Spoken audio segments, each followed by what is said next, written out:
2018. Notice was mailed to the Courier Post and the Ideal. Notice was also posted on a bulletin board located by the reception desk at the central office and all school building bulletin boards within the district.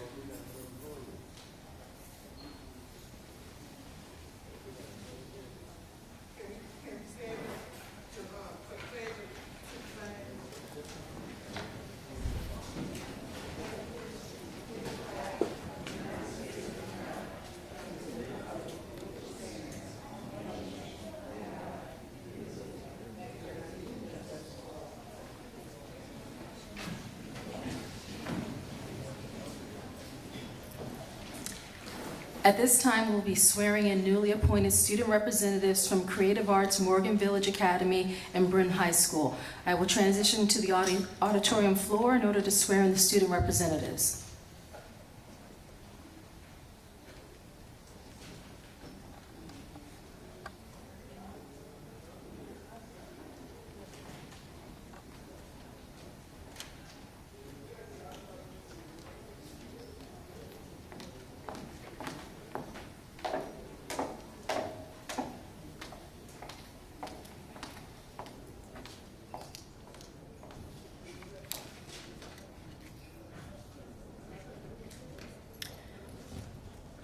Would Ashante Hornsby from Creative Morgan Arts Village Academy come up? And would Maya Cone from Brim High School come up? Congratulations, ladies. Would you please hold up your right hand and repeat after me? When I say I, please state your name. I affirm that I will support the Constitution of the United States and the Constitution of the State of New Jersey, and that I will bear true faith and allegiance to the same and to the governments established in the United States and this state under the authority of the people. I affirm that I possess the qualifications for a student representative of a Board of Education, and that I will faithfully, impartially, and justly perform all the duties of that office according to the best of my ability. Congratulations on becoming student representatives of the Advisory Board of the Board of Education. Please join me back upstage. Thank you.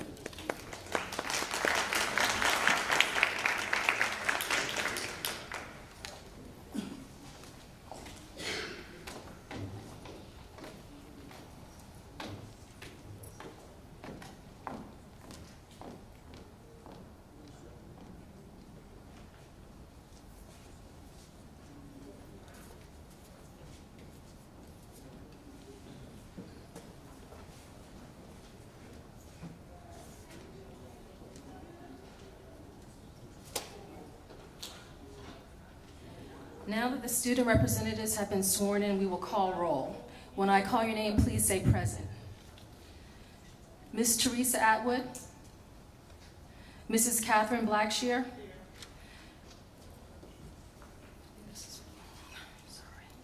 Mr. Wasim Mohammed, Present. Mr. Nanami Nelson, Present. Ms. Carmen Otero, Mr. Andrew Tolliver, Mrs. Martha Wilson. Present. Thank you. Okay, I'm sorry, I need to call roll for the students. When I call your name, please say present. Kahira Coleman, Maya Cone, Ashanti Hornsby, Courtney Davis. I want to take this opportunity for our newly sworn in student reps just to say that we are pleased to have you here, and we're looking forward to you being what your experiences are and any suggestions that you could also offer to us as we work together to make sure that you get the best education possible in this district. So we're glad to have you here, and we want to hear your voices, and we congratulate you. Would any other board members like to share any comments for our newly sworn in student reps?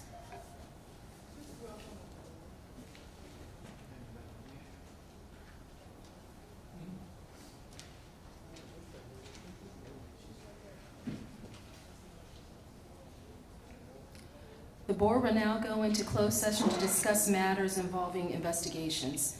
Do I have a motion to go into close? Second. A motion to go into close was made by Ms. Martha Wilson, and it was seconded by Mr. Wasim Mohammed. The board is now in closed session. We'll be returning in approximately 15 minutes, which means we will come back at about 6 o'clock.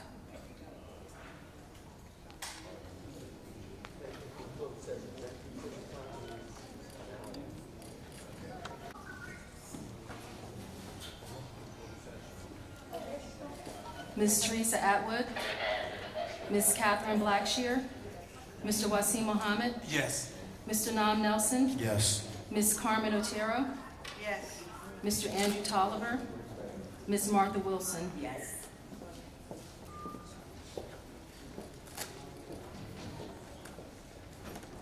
And a correction, we will be back at 5:55, not 6 o'clock.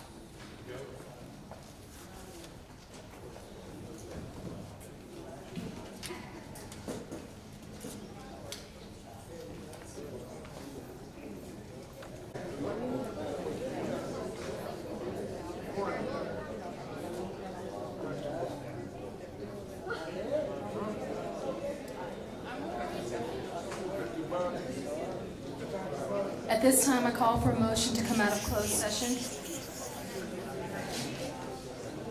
Is there a second? Second. A motion was called to come out of closed session by Ms. Wilson, and it was seconded by Ms. Otero. I'm going to take roll call. Please say yes if you're here. Ms. Teresa Atwood, Ms. Catherine Blackshear, Mr. Wasim Mohammed, Yes. Mr. Nam Nelson, Yes. Ms. Carmen Otero, Yes. Mr. Andrew Tolliver, and Ms. Martha Wilson. We are now out of closed session. Thank you, Anissa. At this time, I'm going to ask all of our board members, student representatives, and staff to transition into the audience for the monthly superintendent's PowerPoint presentation.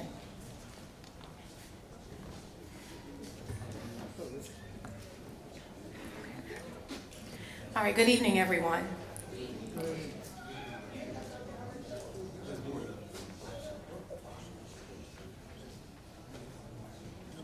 This month's board meeting, we are all coming with heavy hearts. I ask that we have a moment of silence and reflect on the life of Camden High freshman Javon Davis and the violent circumstances that took him from us last week. At this point, let's have a moment of silence.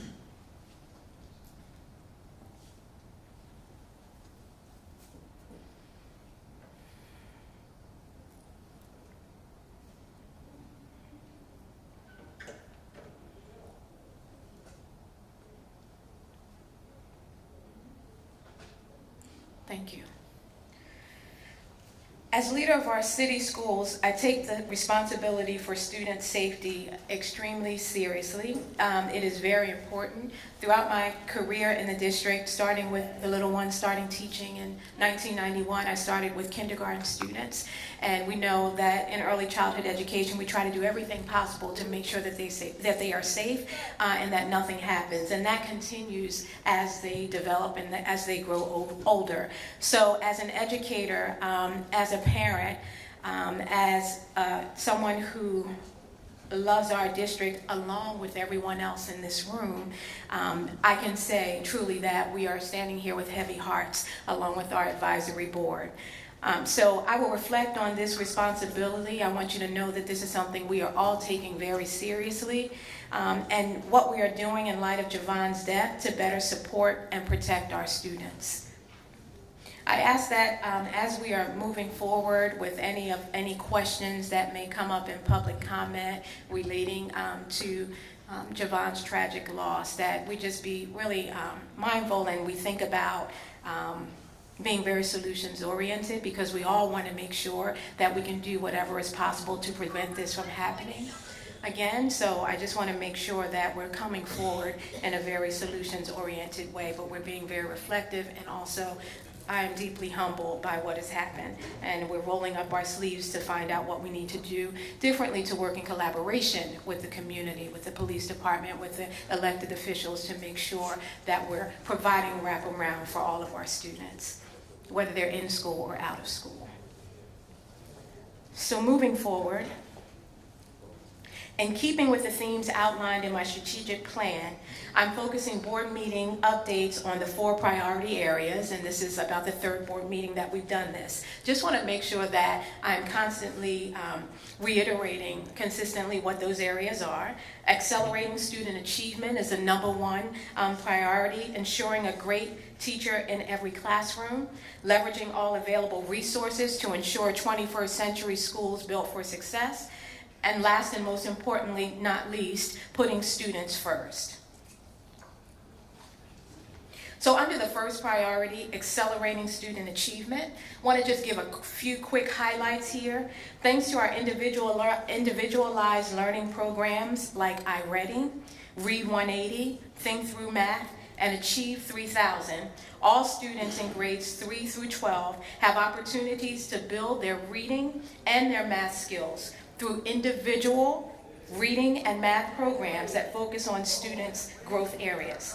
Across our schools, over 1,600 students have already completed their first marking period goals and their individual reading and math goals, either by completing at least 45 minutes a week of practice or by achieving their growth targets.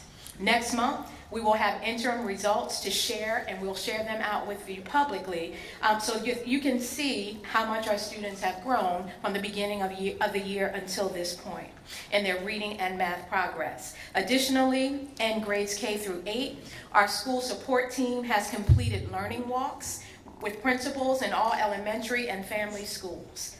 These are opportunities for our team to norm with school leaders and lead educators around consistent standards for great classroom instruction in every classroom.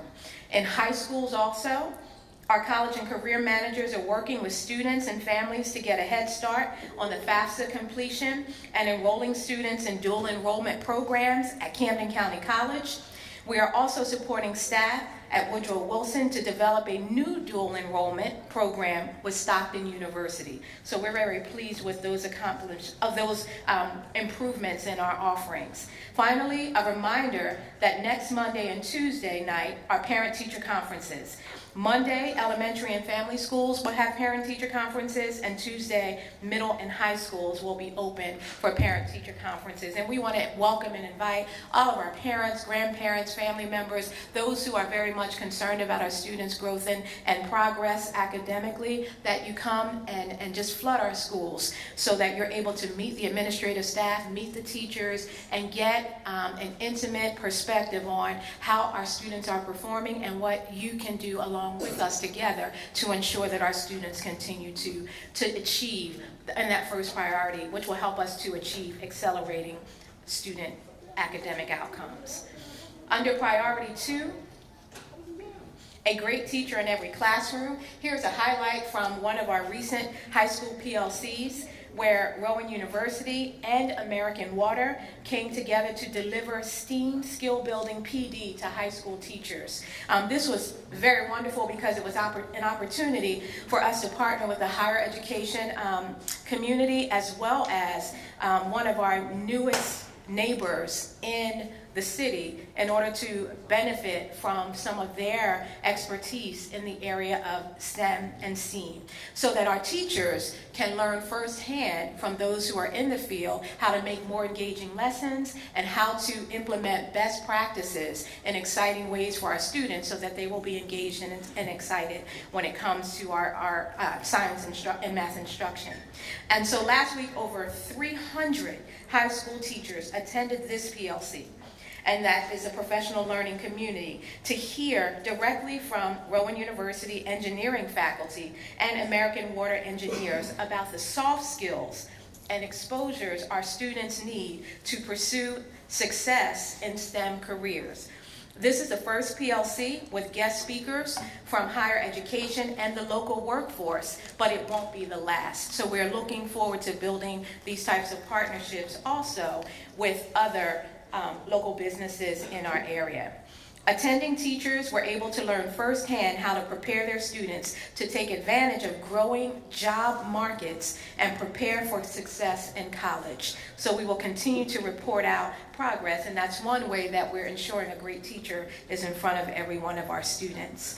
Moving on to priority 3, 21st century schools built for success. Because our facilities are a constant challenge for us, and we've shared this before, so it's not something that's new, but we want to share our progress. I want to be more proactive about reporting out on the progress we are making and being transparent about the big issues that we still face.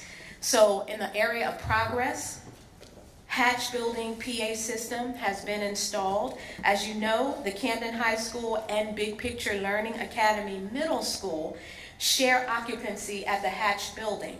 Since the building was not designed to house 2 schools with 2 different schedules, the intercom system was only able to broadcast in one way to the entire building.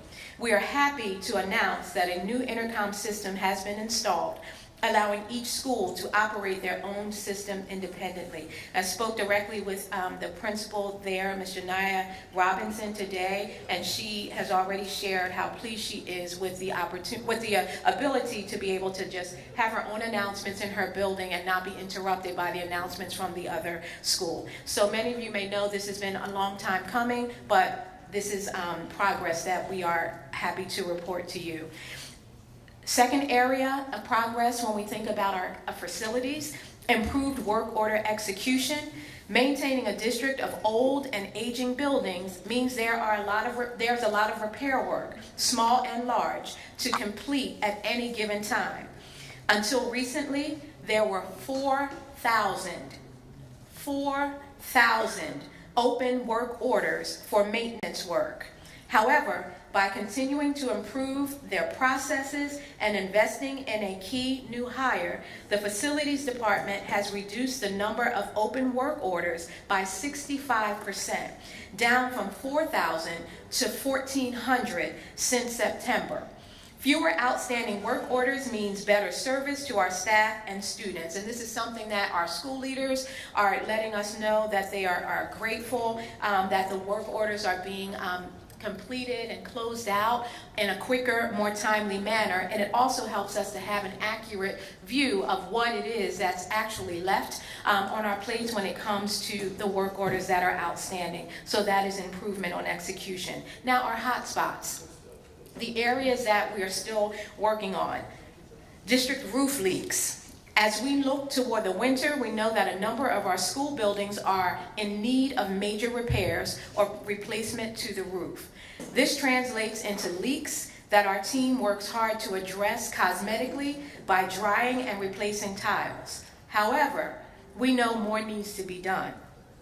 We have shared our list of critical roof work with the SDA and are seeking funding from the state for the cost of repairing or replacing the roof. Along with Forest Hill, the other schools like Vets and Cooper's Point face challenges with leaks in the roof. So that is an area that we're working on. Short of it is, we're still patching until we can gather the capital to be able to completely replace the roofs on those buildings that are necessary. Another update, speaking of roof situations, the Forest Hill roof repair update. With support from the Schools Development Authority, the district is poised to begin immediate repairs to the Forest Hill roof. We are currently finalizing bids for roofing experts, and weather permitting, our first step will be to completely replace the roof over the cafeteria, which is the worst area of water infiltration at Forest Hill.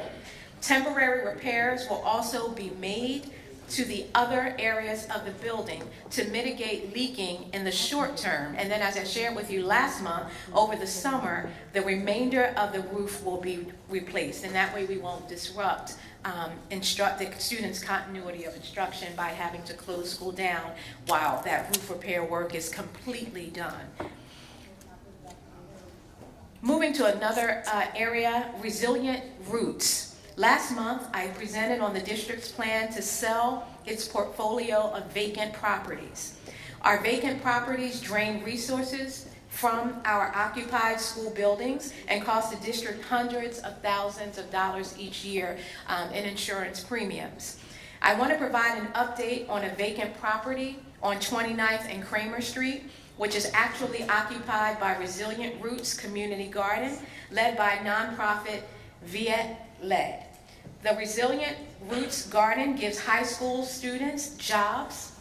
The Resilient Roots Garden feeds the community and gives residents a peaceful place to gather. We are working with Ms. Lantin of Resilient Roots to ensure that the district takes the necessary steps to continue supporting this garden and its good work. So again, that's another creative way to utilize some of our vacant lots to be of benefit to the community.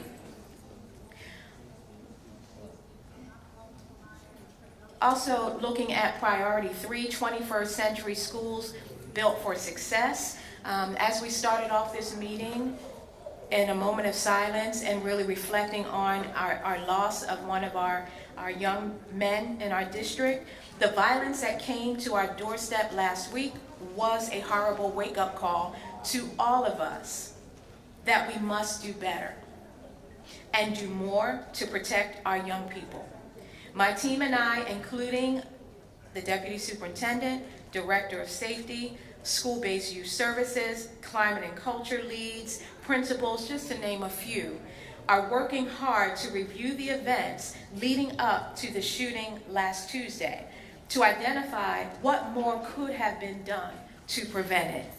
We have made a few immediate steps, including ensuring that the Camden County Police Department presence at arrival and dismissal each day at the comprehensive high schools, and deploying 2 additional officers to Camden High School and BPLA Middle School at dismissal. So again, let me slow down, making sure that it's more than just a police presence where vehicles are posted outside of our comprehensive high schools. But I actually had an opportunity to have a great conversation with Deputy Chief Wasaki from the police department and the chief to find out ways where the police officers can go on foot, intermingle with the students, intermingle with the staff, so that they can get to develop a bond and a relationship outside of just patrolling the area to make sure there's safety. So there is a combination now of foot patrol as well as vehicle patrols at our comprehensive high schools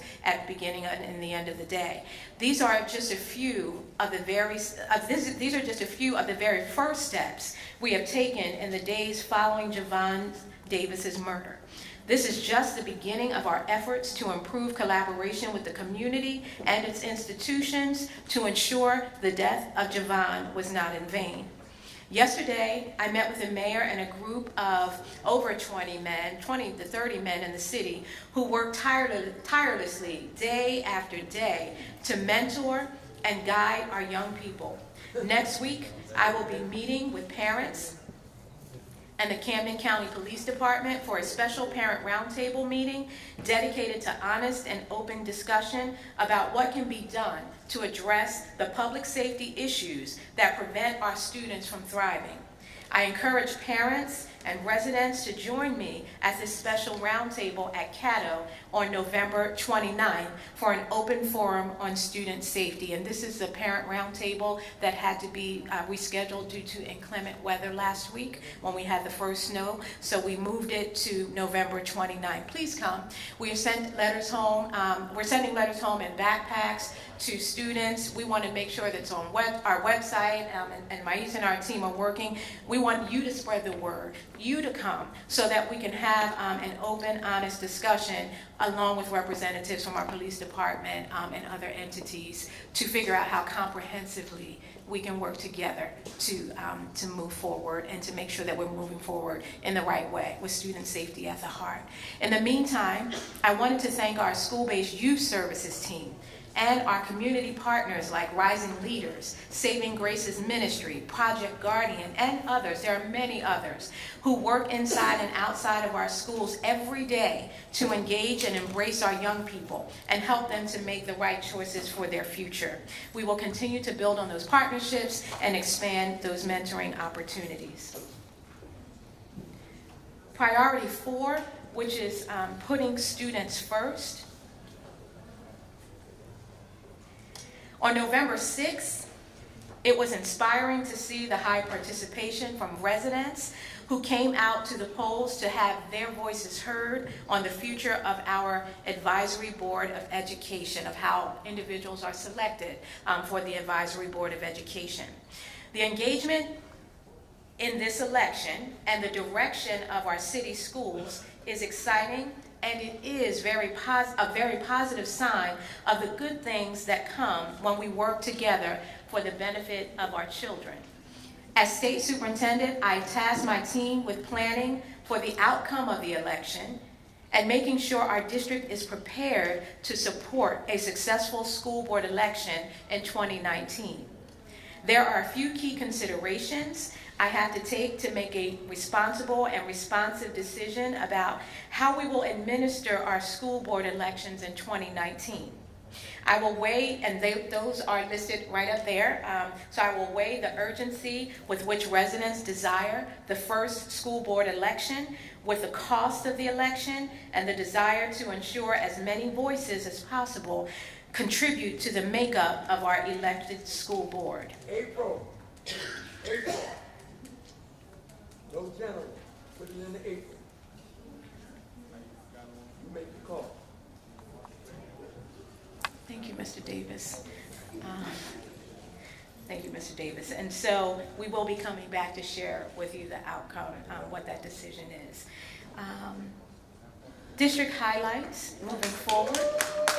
Yes, yes, yes. District highlights.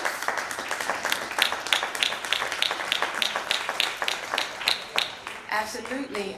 Woodrow Wilson High School wins the championship for their area, and we're looking forward to seeing how they will compete at the next level. But they have done an awesome job. I'd like to also give a round of applause for Camden High School, whose football team also did an excellent, tremendous job. All of them are champions. Had the opportunity over at Nazarene Baptist Church on Sunday for the annual Turkey Bowl that's been going on for years, to greet all the coaching staff, the athletic directors, the administrators, and all of the students, our student athletes in the same room, both teams, as they get ready to duke it out at the Turkey Bowl, the Turkey game coming up. But I was so proud of them. I was so proud of the sportsmanship that was displayed, the humility even by the Woodrow Wilson the Woodrow Wilson football team. It was just great to be in a room where you saw that didn't matter. We were just celebrating both teams because each and every one of those young people is a champion. So we want to make sure they know we love them. And we want to make sure that we are able to plan something. Our advisory board members said right away, a couple of them were like, we need a parade, we need a celebration. We need to figure out what to do to make sure that those young people know that we are so very proud of them. So again, congratulations to the Tigers, who won their first sectional championship title in football since 2001. That's a long time. That's when my first child was born. 2001. Next step for the Tigers is to face off against Camden High on Thursday at the Turkey Bowl. In 2 weeks, Woodrow Wilson will travel to the MetLife Stadium in North Jersey to compete in the first ever South Central Bowl game. We are so proud of all of our student athletes and their coaches. The Panthers and the Tigers have exhibited tremendous work ethic, talent, and passion on the field this year. We look forward to honoring the champions at a future board meeting, and we want to figure out something else, something special that we can do to really make them know how excited we are. And moving forward with some other district highlights, Brim Medical Arts took a moment to reflect on the hard work and passion they demonstrated to become the first school in Camden to achieve Sustainable Schools for Jersey certification this year. Joined by the National Go Green Initiative, Covanta, and the Camden County Municipal Utilities Authority, Brim students and staff held a special event to celebrate their achievement and plan their goals to go further in their sustainability journey. Brim is the first high school in an urban district to achieve this prestigious sustainability status. That deserves a round of applause. The first one, and it won't be the last. It won't be the last because we have other schools that are already positioning themselves, and it was such an honor to see that our students were listed among the roll call of students across the state who were able to achieve this prestigious honor, but not only that they are becoming environmentally conscious citizens for the future. So we are really very pleased with them. Great work, Brim team. Couple more highlights. Yeah, it's okay. Absolutely. Cut me off. Yes. If it's with applause, cut me off. If it's for the kids, yes. And one more highlight here. We would like to say a huge, huge thank you to Malcolm Jenkins and his foundation for sponsoring a field trip for 85 BPLA high school students to see the film, The Hate You Give.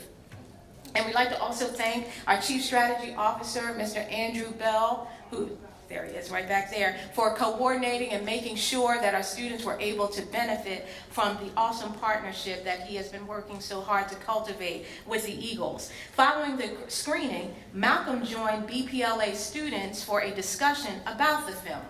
These exposures can be life-changing for our students, as you already know. So thank you, Malcolm, and all of the community leaders who take the time to give back to our students.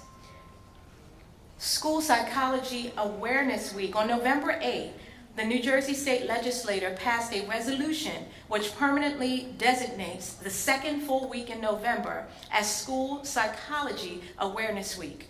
We thank the hardworking psychologists who dedicate themselves to supporting our students' social, emotional, and mental health.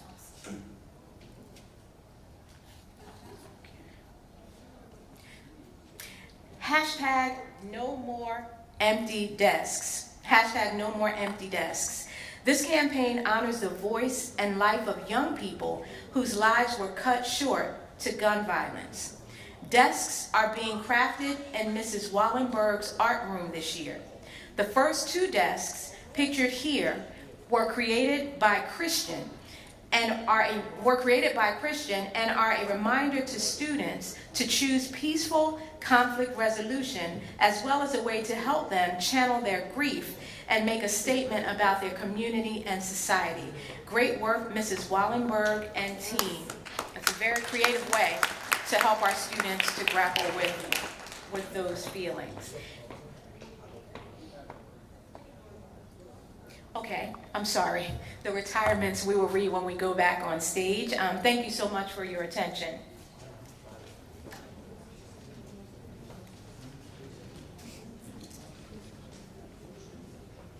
At this point, I will turn this part of the meeting over to our board members to acknowledge our retirees. We would just like to say thank you to Rebecca Eastman, elementary teacher for 31 years of service, Rosalind Russell, paraprofessional for 24 years of service. We thank you so much for thinking it not robbery and giving your time and service to help us to move our children forward. The mic is on up here, it's lit. Thank you.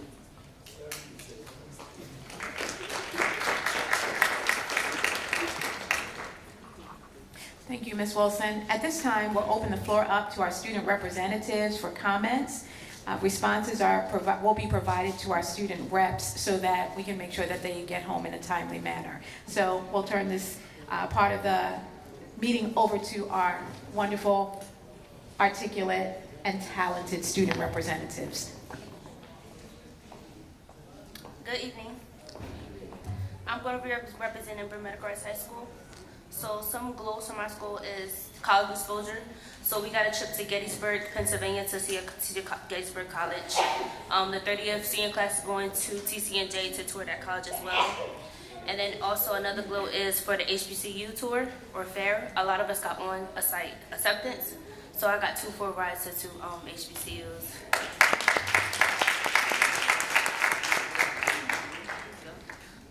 For areas of grow areas, it's going to be like the computer progress. We're trying to make sure that students have the opportunity to print their paperwork if they need to and have that area where they need to do extra work on their leisure time, that they have that freedom to go do as well. Thank you. Hi, I'm Ashanti Hornsby from Creative Arts. Some glow areas we have our West Side Story production, so that's really good because that shows how our students work to get to what they want to do. That's a way for them to express themselves in their majors, so that's a glow. Another glow is our mentor groups. So we have our junior class speaking to our 6th graders, giving them advice on work or if it's something they have at home. That's another way to help students in our school. Another glow is Miss Pruitt, our guidance counselor. She means a lot to me because she pushed me to take the SAT this year. I'm a junior, so I was a little nervous, but she pushed me, and she also pushed some of our sophomores to take it as well. So I think she deserves recognition for that. Area of glow would be our gym air conditioning. It's always cold in our gym, so sometimes you don't even get to have gym. We would have to go to a classroom for gym. Another glow is our printers. They are broken, so that causes chaos for our teachers when they try to print out our work. So sometimes we don't have the work because of our printers. Another glow is the juniors would like to have college prep class like the seniors do. We don't want to wait to the last minute to know things that we should know now. We want to be prepared. So that's it. Thank you. I love how she dropped the mic. She just said, that's it. Thank you very much. That was a lot for us, and in a very positive way. I don't mean that negatively at all. So what we will do is we will take the student reps, we will take this back and work with our operations managers, our principals, and our high school team to make sure that we are responsive to some of the suggestions that you have made. We're very, very much excited about the glows, but we also want to make sure that the grows are addressed so that you have the best possible experience as you prepare to move forward. But we are so very excited about what's happening, and we will continue to work to deliver to you because that is our primary responsibility. Thank you for bringing these areas to our attention. Our board members, would you like to address these student board reps? I would just like to say thank you for taking the time out to serve on behalf of not only you, but your fellow classmates. And you must be the best because they sent you forward to be here to represent them. So welcome, and we look forward to working with you. I would also like to say thank you. It's important that we hear your voice, and please continue to speak up so that you can hold us accountable and make sure that we give you the support that's needed. So thanks. Thank you for coming and let your voice be heard into the group.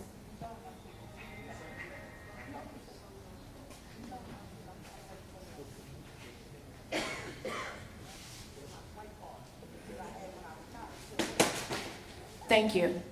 At this time, I'd like to turn the meeting over to General Counsel, and we'd like to welcome Nishali, who is stepping in today for Ms. Kim Beelan. She will be overseeing our public comment portion. Nishali. Thank you. The Camden City School District welcomes the attendance and comments from all members of the public at its meetings. The public comment period is your time to be heard on the agenda items in this meeting. This is not a time to engage in a dialogue with the board, but it is your time to present your comments to the board and superintendent. Each person who signed up to comment will have 3 minutes. You will be notified when your 3 minutes are up. You cannot yield your time to another person. When it is your turn to speak, please remain at the podium and address all of your comments to the general counsel or the superintendent. Please be courteous to your fellow community members and keep your comments within the 3-minute timeline so that everyone has the opportunity to speak. At the end of the 3 minutes, the microphone will be cut off. Please conduct yourself in a respectful and courteous manner. The First Amendment is not absolute, meaning that the board can prohibit language that is inappropriate. So for anyone whose comments or actions either harass, intimidate, or threaten the safety of any person, we will provide you with a warning or immediately end your comment time. In addition, if you curse, use vulgar language, or make personal attacks, we will provide you with a warning or end your comment time. We will not interrupt you during your 3 minutes unless we deem it necessary. If a member of the public speaks about a staff member, interruption is necessary to caution him or her of the danger of slander. Members of the audience should also not interrupt the speaker at the podium. If you have any questions, please ask your questions during your 3-minute comment period. After the public comment period is closed, the superintendent or his designee or her designee will address your questions to the extent provided by law. Today we have 2 podiums, so to my left, your right is podium 1, and to my right, your left is podium 2. So if we can have speaker number 1, Mario Perez, at podium number 1, and speaker number 2, I apologize, I can't read the handwriting, it looks like the last name is Stinson, on podium number 2. That will facilitate a quicker transition from speakers. And your time is projected on the walls to your right, my left, so you can see. Podium number 1 is on this side of the stage. To your right. No, that's number 1.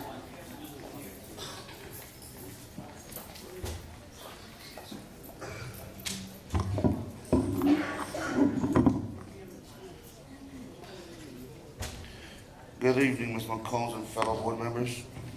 Thank you for allowing me the time to speak here tonight. My name is Mario Perez, single father of 4, 3 who are still in the Camden City School System. I am also a parent advocate leader for parents of Great Camden Schools. This past month, we partnered up with Yorkshire Family School and hosted a parent workshop educating parents on how to track and manage their curriculum and the role of parents in development. Here's a quote from one of the parents at one of the events. "I believe that we have to be like a village again, to know that it starts with me. I believe we parents of the new millennium children have to assert and pour knowledge of the past to encourage our children's growth as productive adults of tomorrow." Parent of 4th and 1st grade at Yorkshire Elementary School, end quote. Also this past Saturday, parents for Great Camden Schools partnered up with the Life Foundation, who are suicide experts, and also Hope West Camden brought in their trauma and awareness team to inform the community about the importance of identifying a student or adult who may be at risk. I feel that it is important to bring in teams like Daylight Foundation and Hope West Camden into our schools to facilitate conversations on how to identify a student at risk and refer the student at risk to a mental health professional for assessment and evaluation throughout school-based youth services. Our students carry many burdens.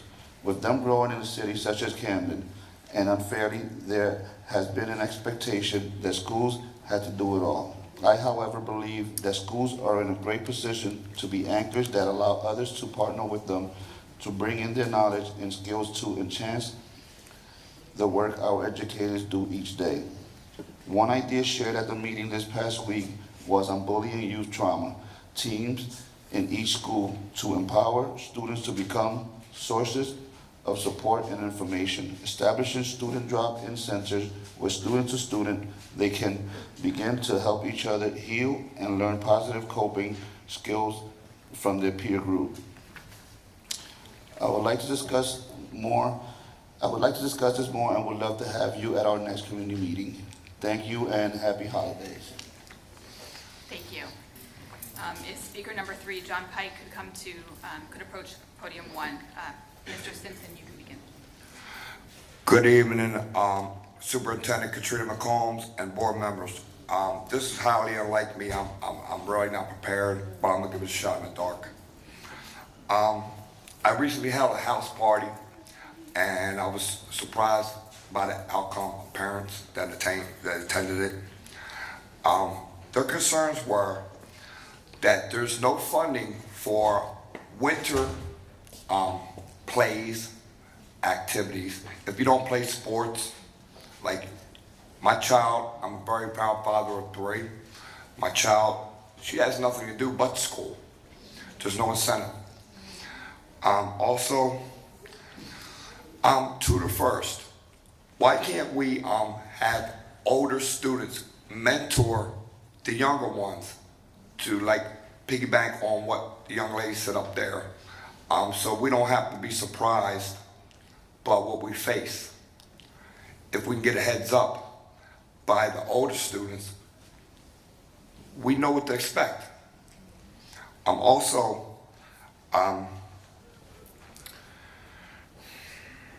the parents want to be made aware. Can we create some type of advisory board headed by Ms. Superintendent Katrina McCombs, where the money that is being issued in the school budget, where parents are part of that board, supervised by someone on the board, so that we can allocate some type of money for extracurricular activities. There are none. My daughter goes to school and that's it. She doesn't play sports. What is it for her to go do her schoolwork and come home? You know, that really bothers me. The tutoring thing, we need to, I don't know, we give some type of incentive, whether it be another credit, something to the older students where they can have some type of incentive to tutor the younger kids. It'll increase scores, it'll increase grades. It'll give them an awareness to what they're about to face on their next grade level. Like I said, I'm very unprepared and I apologize for that. It won't happen again. I'm Lewis Simpson. I'm very proud father of 3. My daughter attends Mastery at Kramer Hill. Thank you. Thank you. If speaker number 4, Tamiko Carpenter, can approach podium number 2. Mr. Pike, you can begin. I'm going to comment on what he said about tutoring. To me, I feel I have a niece. You mentioned earlier about the medical art school. I have a niece who was a sample from that school. She was a leader in her class. She mentored a lot of her classmates. It caused the whole classroom to graduate into medical art school. I think it creates leadership. It encourages the kids to learn more and gives them a role play in life. Because like I said, tutoring. I wish she was around when I was young. Some kids, like I said, some parents are not educated to help their kids. So the kids fall behind where other kids, they advance because their parents are educated. They learn. Listen, because I think we want leaders. This city needs leaders. That's the big part of the city. A lot of people lack leadership. And I think we need more of that within this city. And that was my biggest statement that I wanted to make. My name is John Pike, and I got nieces, nephews, the whole family members living in Camden and going to schools. So that's all I have to say. Thank you. What school, I'm sorry, could you share what school an advisory board member would like to know? The medical art school here in Camden. Thank you. And my goddaughter goes to the new Mastery. Thank you. All right, if speaker number 5, Jefferson Salazar, can approach podium number 1. Ms. Carpenter, you can begin. Thank you. Good evening. Welcome to the new superintendent. I'd first like to start with, I am the proud parent of a young scholar at Yorkshire Elementary. I'd first like to start with one concern. He's in 6th grade now. This is the level where you're transitioning from elementary into junior high. My son has come out very frustrated because all day long he has to carry his book bag, he has to carry a coat. I'm expecting to be here another 2 years. It's medically, I'm sure that's, wear and tear on these children's back. And to carry a coat and a book bag all day, I was just thinking maybe we could provide them with lockers. I thought that was the transition to junior high. My second concern is, he also spoke to me and said there isn't a consistent math teacher. We're already halfway into the year When we come back from Christmas and New Year's, we're halfway into the year, another transition going from 7th to 8th. They'll be going into technical schools, maybe Penn Tech. Math, I would like maybe, are we posting that we are really in need of a consistent math teacher as well as an art teacher? The artistic expression is not being valued because there aren't any art supplies at Yorkshire. We lost another art teacher. October 18th of this year, my son was out on medical leave. He had surgery. I asked my son, where are your books so I can assist you while you're going to be out for these days or weeks? He says, Mom, we don't have books. When I went to the school, I spoke with Dr. Thompson. She was more than happy to oblige me, spoke with me. I was told that there are not enough textbooks. So if my son is not in class, he's not able to continue to read at home because he wasn't able to bring a textbook home. I don't understand why we're limited on textbooks. In addition to that, I was told the work that he would be missing, he would have to get that on worksheets. And then I was told that we're limited on paper. They're literally like swiping credit cards to use the copier machines. There's not even enough papers to make copies out of the textbooks that you're not even allowed to bring home. I feel like it's limiting a child that may want to read ahead. I don't feel that a child should be limited to just learn in the classroom. Thank you. Thank you. Happy holidays. You too. Speaker number 6, Fong Lei, can approach podium number 2. Mr. Salazar, you can begin. Good afternoon. My name is Jefferson Salazar. I live in Parkside, Camden, New Jersey. I have been living here for 10 years. I work with Resilient Roots, a program at VLE to help out the garden, which is at 29th and Kramer Street. I get to know the elders that work there and to get youth involved with the garden. This garden was recently on the article that listed 12 vacant lots at the school district plans to sell them. According to the article, the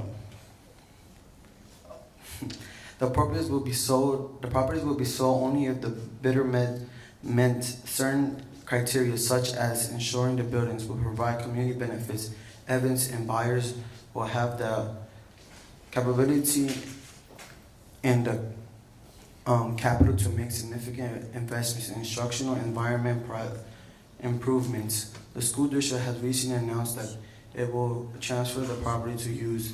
We thank the district for your support. We have not received any leads yet, but look forward to it. We are also here to say why we believe it is important for not just us, but for all communities to have a control over these vacant lots. I care about this garden because it has helped me mature as a person. Every Saturday I work with Resilient Roots. It helps me grow and more as a person. The garden has helped me build my character. The garden also helped me have responsibilities. Think about life in a different way and become the person that I am today. My friends and I worked with Resilient Roots last summer and got me thinking about how we're helping the environment in our community. We're doing a lot for good in our community because we're growing fresh vegetables to give out to the people that live around the area. I had a lot of responsibility coming because I was helping other people throughout the garden. The garden was showing me that with hard work and perseverance, you can make new things, and I think that is good for your character growing up because that shows that you care about things and you have goals in life.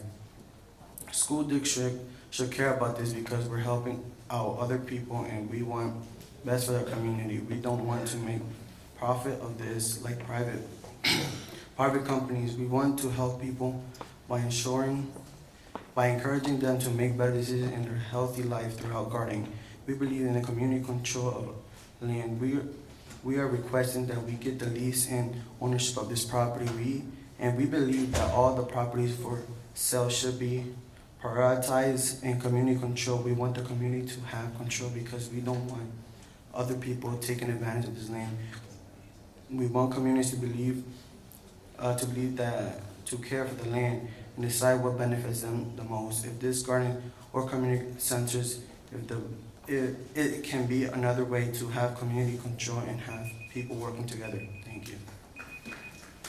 Thank you, Mr. Palliser.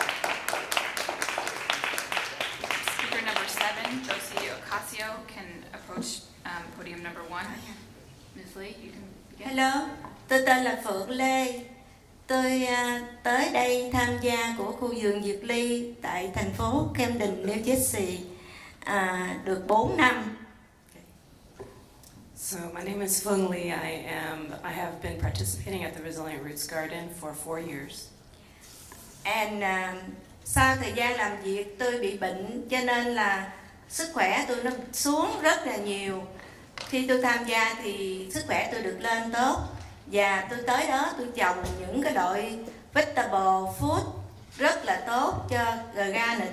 Thì những cái khu vực xung quanh đó người ta được mua những cái trái cây tốt và các em học sinh. After I worked, my health, or after I stopped working, my health deteriorated a lot, and so therefore I decided to join the garden, which is why I did join the garden. I was able to grow a lot of vegetables there that are like Asian vegetables that are really healthy for your health, and we've been able to provide those vegetables for the community there, also with the young people that work at the garden.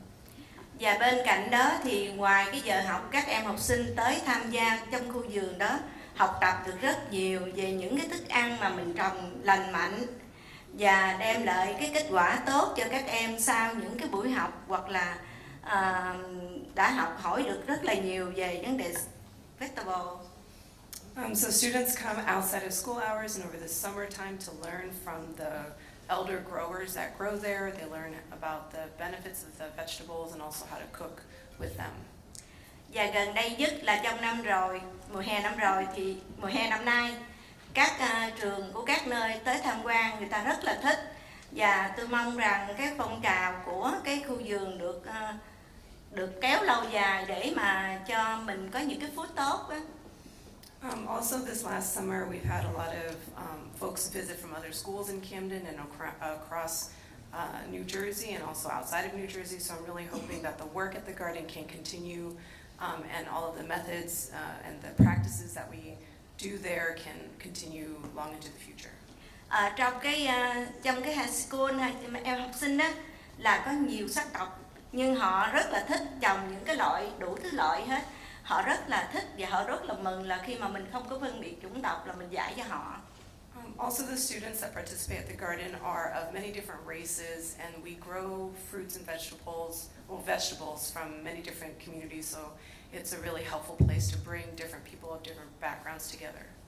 Tôi mong rằng là cái phong trào nó tốt để mà cho giữ lại cái khu vườn cho các em nó tới. And I just hope that the work at the garden can continue so that the students can continue to come and learn. Thank you.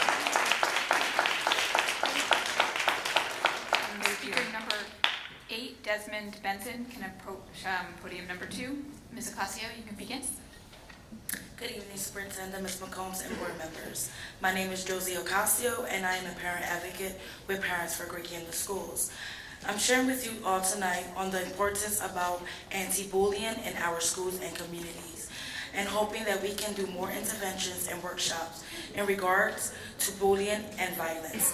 Last month, I hosted a meeting on anti-bullying in Parkside and used the Camden store as my venue.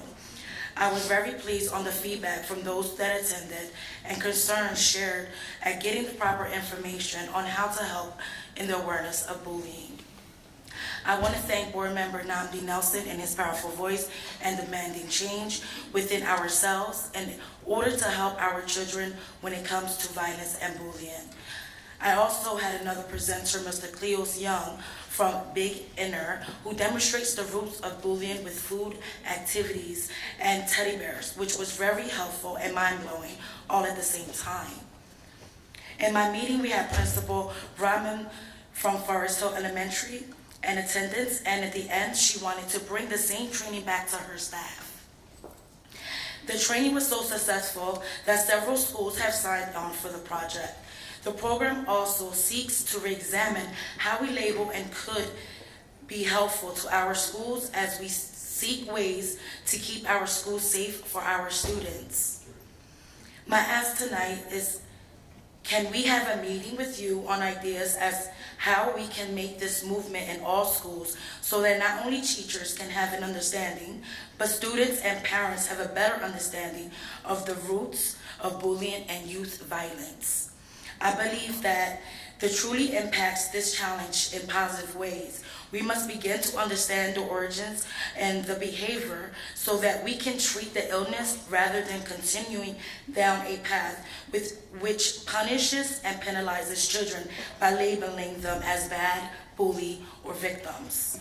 I hope to speak with you soon after Thanksgiving holidays to discuss how more schools can become involved to spread awareness out of all our schools. Thank you for your time and have a blessed holidays, everyone. Thank you. Speaker number 9, Odessa Morton, can come to podium 1. Mr. Benson, you can begin. Good evening, Superintendent and board members. My name is Desmond Benson.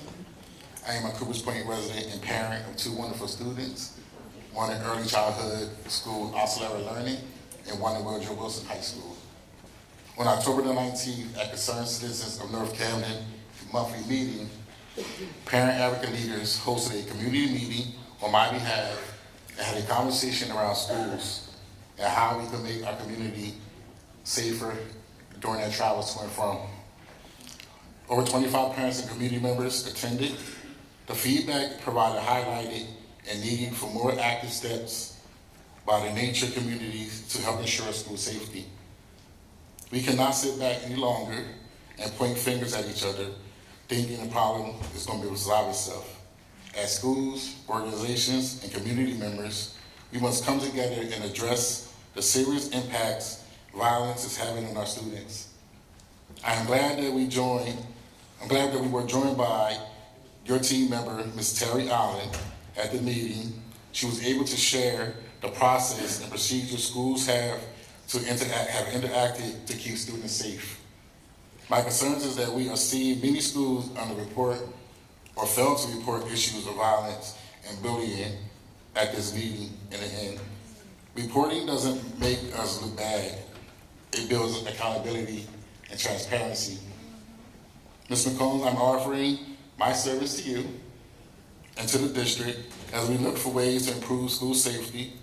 I extend the offer of hosting another community meeting with you in attendance to discuss what we can do together and tackle the issues. These are our students, and together we can learn, and together we can and must keep them safe.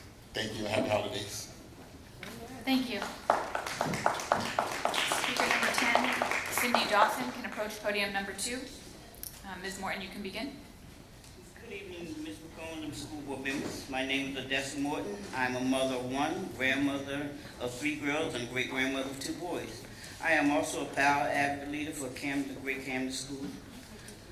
I recently hosted a chat and chew with over 25 parents and community members from the North Camden area. We discussed some issues and topics that they had some concerns about, such as the curriculum and bullying.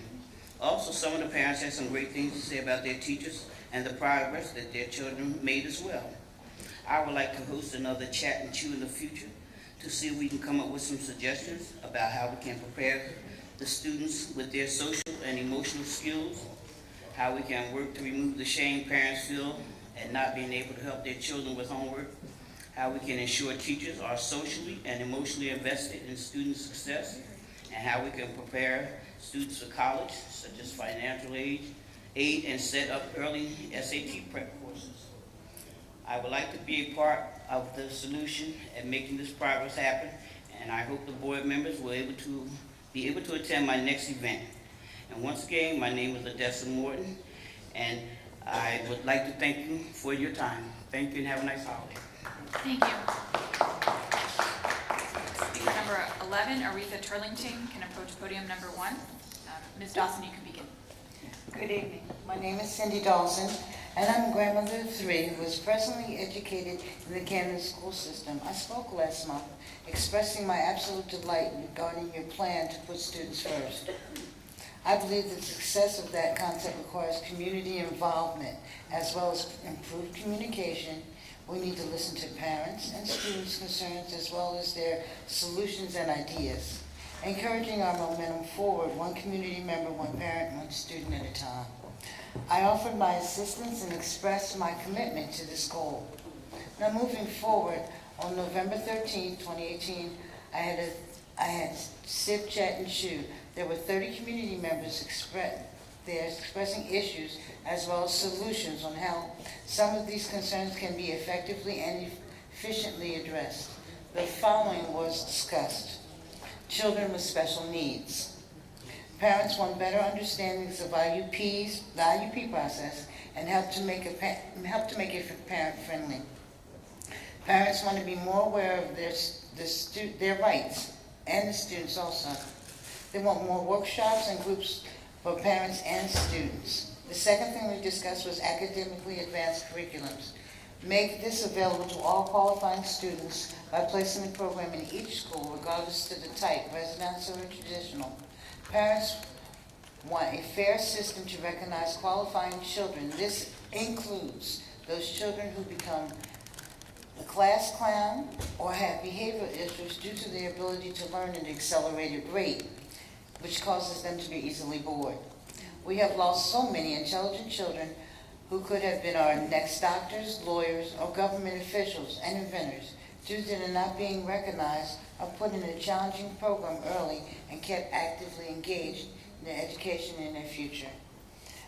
Parents also want practical life skills to be brought back into the schools, developing a curriculum that will give students a realistic look at their futures, steering them towards successful transition into a young adult life. We also had a group of students there. The students at the meeting talked about the teachers expressing a high-level enthusiasm about teaching, being creative when it comes to teaching styles, and thinking out of the box, developing teaching methods that would capture their interests. Students and teachers also need to be willing to create a climate and culture that is conducive to encouraging students to strive for excellence. Please feel free to contact me. I've given you all a copy of my letter if you need any assistance or if I can help, and I would like to reach out to you and invite you to my next meeting. Thank you. Thank you. Speaker number 12, Ruby Coleman, can approach podium number 2. Ms. Turley, can you?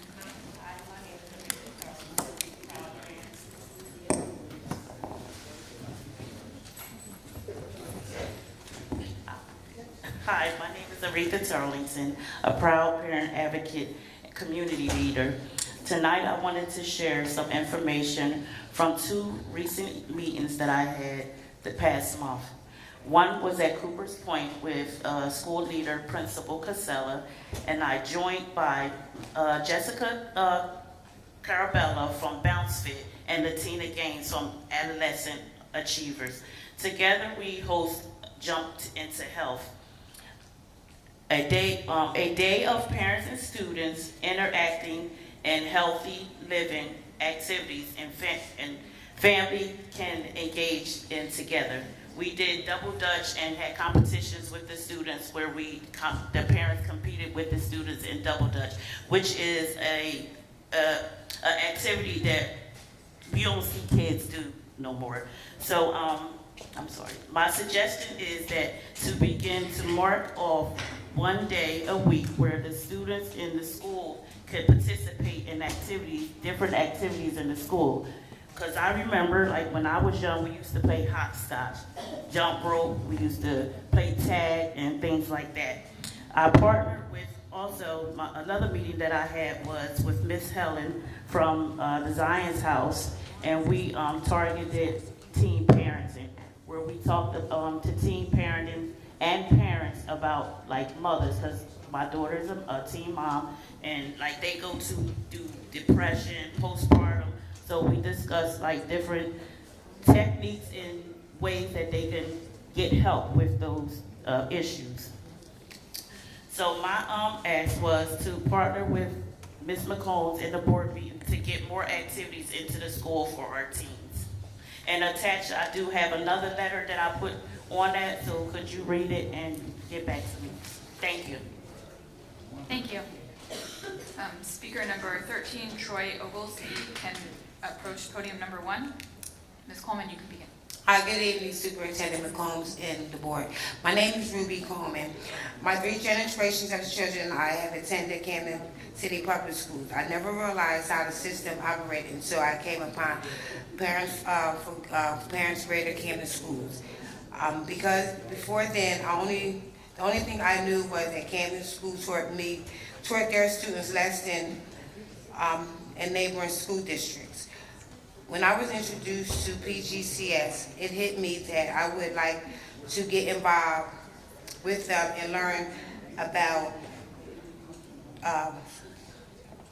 about the issues faced by families. My wake-up call is when Mr. Morton interviewed me and discussed school curriculum and policies. He explained why our city's curriculum was different from suburban school curriculum, and that we as parents should make the curriculum for our schools.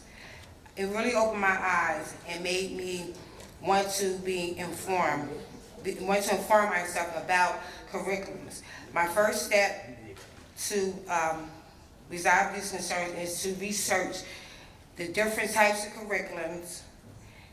My hope is to find ways to improve the curriculum and to connect with individuals who can help me do so. What I want to see for the future is for the inner city students all around the country to be able to get the best education possible without having to go outside of our district to get it. I chose PGCS because they are hands-on with the parents, and they have the experience to improve my knowledge and understanding of the Camden school system.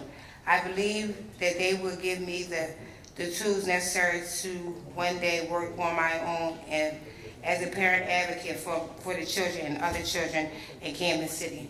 Thank you. Thank you. Speaker number 14, Ulysses Delgado, can approach podium number 2. Sir, you can begin. Good evening, Mrs. Combs and school board members. It's not a good day for most of us, as you know, with the tragedy that happened. And I don't know if most of you know what got me involved back in the Camden in the early 90s after going through the public schools, going to college, playing football, and going into business. Was my youngest brother was shot and killed in Camden. So tragedy like this never makes anybody happy. But the thing that we'll touch on, and I'm talking about in a little bit, is that consistency in our school environment and safety and other things, we have to take that a lot seriously. I know there's some things that's going on in meetings that's taking place, and there's some things that we want to encourage you to connect to. And on that same note, we want to caution you. I know that there will be politicians that want to come out and say that they want to have meetings. There's a disconnection between the politicians and our community. We have community forum meetings. We have them every month. That's when the true community is out, and we welcome you to come to one of our meetings. I want to thank the people who I worked with recently on the Get Out the Vote. Gary Frazier, Amir Khan, Vida Neal, Cornell, Keith Benson, and many others. They have served a great purpose in showing that if we come together and unite, then you'll see and reflect ourselves as a true community, as one with one voice. We do not want our vote taken away from us, and unfortunately, no matter how hard we talk to our politicians, they aren't listening. Mayor Moran might be the new mayor, but he is in a step-it-fetch-it government. He is not and does not represent the true culture and the true nature of what's the undercurrent right now in these times in the city and community of Camden, New Jersey. Camden is no longer sitting back and saying it's all right, or somebody else is going to do it. I was one of them. Sat back for a long time and said somebody else is going to step up to the plate. Well, they didn't. So now it's time to battle for things that we need that are very instrumental. I know Miss Wilson stepped out. Her and her husband are one of my heroes. They are truly about what they're about in their community. That's what I like to reflect and see reflected in this board. It's the same as I want to see in city council, the same as I want to see in the government. Now, as for the young man, I knew that young man, Javon. I sat many hours in the barbershop with him and spoke with him. I knew his father had passed. Very surprised to see what happened. But we'll come together. I didn't meet with the mother face to face, but I made sure that my company fed her. Her family will be fed for an entire month. And in addition to that, I know the community is doing things to help her. But as for this board, please don't just accept the community meetings from the mayor's appointedness. Reach out to the real community in a way that needs to talk with you as well. Thank you. Speaker number 15, Ellen Ferrante, can approach podium 1. Mr. Delgado, you can begin. My name is Ulysses Delgado, 3197 Federal Street, resident of Canada for 65 years. I'm here concerned and upset what this Democrats did to the Puerto Rican people in the city of Camden, sending this yes vote, trying to take their voting rights away. You Puerto Rican people who come from Puerto Rico don't vote for president, and they come over here, and our mayor and Mr. Luis Lopez using my tax dollar radio, went in radios and talking BS to vote yes on the Board of Education. I'm very, very upset at that. You should have had both groups in there and have a dialogue in there, what yes means and what no means. But I'm concerned we need more Latino teachers and Woodrow Wilson, and I've been talking about this for a long time, and it seems like nothing's getting done. You guys gonna have to start listening to the residents. Stop listening to the Jordan Allcross and all these cronies out there who do not pay taxes in the city of Camden right here. We are the taxpayers.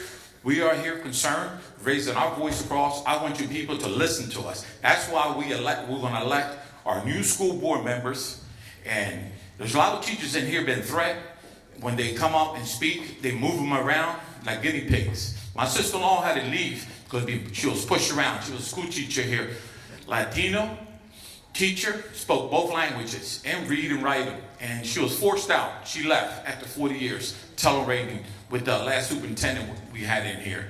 And I am concerned about the safety, what happened the other day on that school bus accident. That really, on special need kids, they don't have no teacher aides in there. There should be some teacher's aides in these buses, especially when you got handicapped kids. And especially when there was an accident, police officers should have came out, but there are 160 cops short in the city of Camden right here, and they're having problems hiring cops because they keep quitting. They don't know our community, they don't know about us. They only stay here for a year and a half, and they move on. And I appreciate it, Mr. Superintendent. Pay attention to the residents. We are concerned. We come up here and fight for our children's. Our children's, us, they mean a lot to us. I raised 7 kids in public school system, and they all went to college, all my kids. I taught them. They're all professional people. And they all live in the suburbs, living at peace. They want me to move out, what's been going on in the city of Camden right here. The way the politicians are treating us. They're treating us like a bunch of dirtbags in the city of Camden. We go to city council meetings, they don't listen to us. When other superintendent was in here, my dog listened to me more better than what he did because he didn't pay us no mind. But now it's going to be next year, it's going to be a different story. And have a blessed day. Thank you, Mr. Delgado. Speaker number 16, Lorraine Miller, can approach podium number 2. You can begin. Thank you. Good evening. I want to start by saying teachers play a very important role on the delivery of the instruction that our students receive on a daily basis. If the curriculum is viable and standards-based, then research determines that this leads to student performance success. However, another major significant result is the way the curriculum is delivered to the students. My reasoning and thought process stems from the overbearing amount of work that is expected daily out of the teacher and the lack of time delegated to actually fulfill the needs and desires of this district. We as teachers are expected to create a scripted lesson plan to the point that everything that comes out of our mouths should literally be on the lesson plan. We as teachers are not supposed to divert away from the plan at all. This literally has taken the creativity of the teacher away, as well as the teachable moments. Lesson plans can be 30 or more pages long each week. If we look at other districts that are highly successful based on student performance, the teachers' lesson plans are nowhere near that long nor are scripted. Now back to the teacher workload. After lesson plans, we are expected to track and analyze our students' data for every subject through the enormous and erroneous amount of assessments. Then, after we review and analyze this data, we must use the data to drive our students' instruction, which many of our students are on multiple levels. I understand data-driven instruction, and I also get differentiated instruction, but I am stressing the teacher workload. Now let's move towards the district-required collaboration between grade levels, which I again completely understand the purpose and reason to collaborate with your grade level peers on lessons for student mastery of the standards, but again, it's the teacher's workload. This is required to happen once a week. The professional learning communities that are also once a week that we are not required to participate in, but if you do not go, then you miss out on valuable information that you may or may not see in the future. So in essence, you better be there for your own benefit. As a teacher, you must teach your students bell-to-bell instruction, which means that there is no downtime and transition time is not built into your schedule either. When, as teachers, are we supposed to actually get the homework and books switched in their folders, etc.? And the main topic that this goes to is simple. Most weeks, teachers here do not really experience a true prep period because you have a meeting to attend or most times there is no teacher, so it's a paid prep period. Yes, the teacher gets paid, which is great, but reality is the teacher loses valuable time to complete all the other requirements and never really gets it back. This district doesn't have enough teachers still, especially in the special areas, but also doesn't have subs either. So when the overworked teacher gets sick and can't come to work, the sub is usually a pooled co-teacher. So my problem is, yes, it is an emergency, but when does the emergency stop? Because every week is not an emergency, it's a problem that this district needs to deal with. Because now the IEP students are not getting the services they are required by law. Why are so many teachers absent? Well, could it be that we are so overworked that it leads to illness? I'm not necessarily talking about physical illness right now, but the mentally drained illness. That's your time. That turns into something. That's your time, Ms. Frente. I have Please. seen so many teachers have mental breaks. Ms. Frente.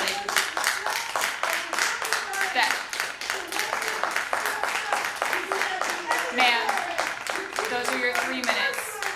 Please have a seat. Please have a seat so that everyone else in the community has their chance to speak. Thank you.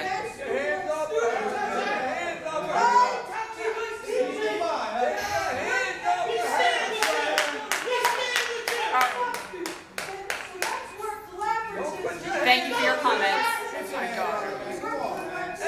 Please allow everyone else to have their chance to speak. We just teach our students to succeed. This way we truly put our students first.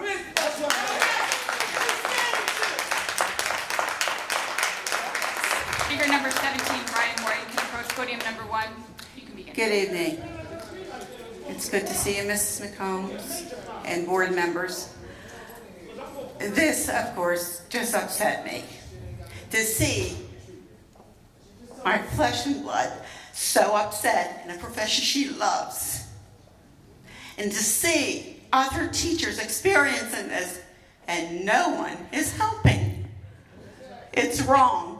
I taught for 36 years. I was proud to get my daughter into the field, proud that she's going on. But no one's listening? That's a shame. It's a shame. I am here to say tonight, on another note, that at last we are going to have a democracy in Kansas City. It is now time to be recognized as a member, as a chair of the NAACP. I would like to volunteer services as far as questioning candidates for the panel to discuss their backgrounds so the people can make their decisions. And perhaps, like in the suburban areas, they have the League of Women Voters involved to hear, to make it objective, to get it accomplished without the political machinery which has been operating behind the scenes. We want it fair, we want it democratic. This is our start. Don't worry, it's going to be. Now, the next area that I am also involved with the New Jersey Black Educators Association, and we are now dealing with higher education, and we are trying to recruit black men and women, females, minorities, you name it, people. They need to see role models. And we will be working with Mrs. McComb. She has agreed to that, and hopefully we will get that type of teacher here in this district. Another thing is the NAACP has now, I was on a conference call last night, and the AMISOD Commission is going to be recommended. It's going to be a part of the QSAC requirements. If you do not have a K through 12, then you will be losing points and you will have difficulties. I know for a fact that I had seen documentations for 6 through 12, and I believe you have it on the lower end, but just a word to the wise, please make sure it's in place. Let's go. Okay? Let's go. Another issue, okay, we are looking at different things with closing the student gap.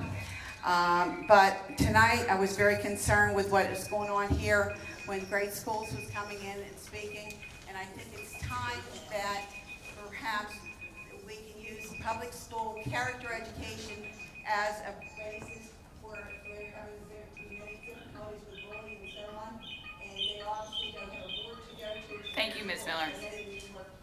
Thank you. Thank you. Speaker number 18, Mr. Josh can approach podium number, or Ms. Josh can approach podium number 2. He can begin. My name's Sarah Jocelyn. Yep, we're good. Good evening, superintendent, school board members. It's as everyone, a lot of people have mentioned, it's an exciting time. You know, it's the dawn or the redawn, right, of the opportunity for us to move to a democratically elected school board. And there are going to be two sides to this, and you know, people are going to try to present information in a way that makes it seem as if they have a best interest at mind. That, you know, superintendent, you are in a unique position as a black woman in this state to ensure that the residents in this city are equipped with the opportunity to fully participate in a school board election, and that the election is actually fair and conducted in a manner in which the information and that all residents are able to participate, because it is now firmly in your lap and is in your office lap. So I would caution you, while some may want us to rush, right? Just as we talk about machine politics, there are also other politics that are at play. And so it is, the request tonight is that we, in order to ensure that more Camden residents as possible have their voices heard in the school board elections, moving forward, we want to act in the most responsible way. When we look across the state, almost 100% of the districts hold their elections at the general election. Just Please allow the speaker to speak. Do not interrupt the speaker. Just as we have seen with this recent school board question being held in the general rather than during a special election or rather than during a primary when we know the numbers are historically low. We want to make sure as many Camden residents are involved so that we can have a role in selecting the most qualified candidates. We want to make sure that the process is fair and inclusive. We want to make sure that a wealth of voices are able to weigh in on this issue and that the most qualified candidates are lined up. Whoever runs. When we look at the best practices implemented across this state, right, and how districts have historically and traditionally run their elections. The decision ultimately comes down to you and your staff and this board of advisors. Because unlike what many people may believe, I know that you have input. I know that you have valuable insights. And so now is the time to make sure that security want to remove him? Security! The security want to remove him like they removed security! They removed the woman. Please stop. Thank you very much. Thank you.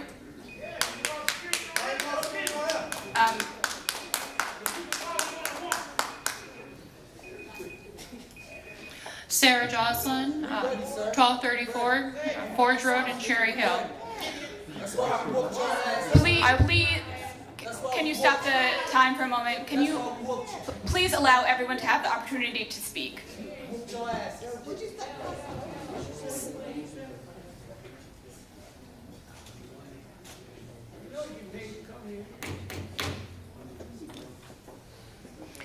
Sarah Jocelyn, 1234 Forge Road in Cherry Hill.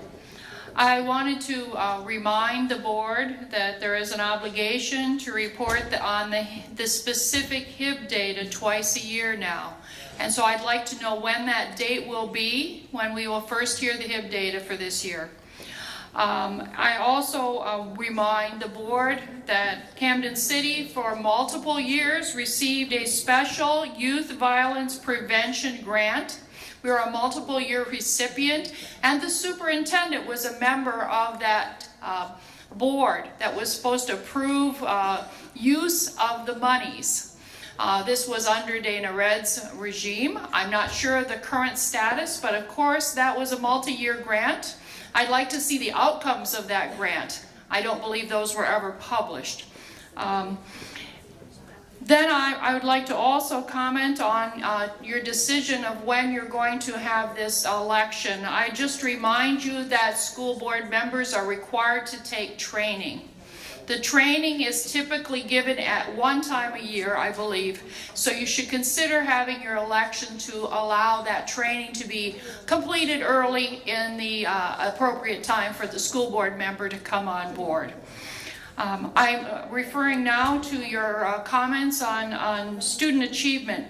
You noted, and I'm very pleased to hear, that 1,600 students K-8 met the first marking period goals. I don't have a baseline for 1,600 out of how many students. My guess might be that that would be of perhaps as many as 4,000 students. Maybe a 40%. I'd like to understand that 1,600, what that represents in terms of students. And I know you promised we would get some more concrete data next month. Please be sure that we have it in a form so we can understand where we are. And a second point, you were talking about the teachers. Great teacher in every classroom. And I was very pleased to hear that 300 high school teachers received professional development training in the STEAM area from Rowan and American Water. But the question really is, when will that relationship with those business opportunities be presented to students? And when will career awareness come down into the fifth to eighth grade level? Because that's when kids are starting to make decisions on which track they would like to go. And in fact, in an early warning point of view, it's noted that the area of 4th to 5th grade is very critical, because that's a time when students individually are making a choice of whether to tune out and disengage. It's critical to have kids want to come to school, to feel successful, to feel engaged at that upper elementary school. So I'm very pleased to see the work that you're doing here for the early childhood. I hope to see work for elementary and upper elementary as well. Thank you, Ms. Jocelyn. Speaker number 20, Sean Brown, can approach podium number 2. Ms. Gaines, you can begin. Good evening, all, board and community. I want to ask before I begin that I get the same respect that I gave to everybody. I said I listened quietly, just asking for the same respect. My name is Latina Gaines. I'm a alumni from Kansas City Public Schools. I have a child who's in Kansas City Public Schools, family members. I'm also a mentor to a lot of Kansas City Public School students. I wear many different hats. I sell real estate in the city, which means our public schools are very important for people who are coming into the city. I work for a nonprofit organization called PBCIP, looking to partner more so with our schools. And more importantly, I'm here representing my nonprofit organization, Adolescent Achievers, Inc., which is a nonprofit based in the city, specifically out of the Centerville Library or the Ferry Avenue Library, geared towards helping our inner city residents, not just our students, but specifically our students in high school and their parents, to learn how to live free of system involvement. I'm here today to speak from me working with Ms. Turlington, and I want to ask that the board kind of partner with me and help me in aiding the students from the city. So our issue is transportation, and I'm not asking for transportation, I'm asking to come into the schools, maybe after school or at a different time, because me being at the library is not accessible to students in all different areas. If a student lives in Kramer Hill, they're not going to be able to walk from Kramer Hill to the Centerville Library just to get services, even if they're with their parents. But you got information in front of you. Please read in on it, and I look forward to hearing from you soon. Thank you. Thank you very much. Is speaker number 20, Sean Brown, present? And in the meantime, speaker 21, Amir Khan, can approach podium number 1. You can begin. I think you might be the only person here that doesn't know me. Laughter from the audience. I'll know for next time. Yeah, right? Okay. Good evening, everyone. So I just want to make an announcement that after long thought tonight, I am here to announce my candidacy as Father of the Year. I talked to my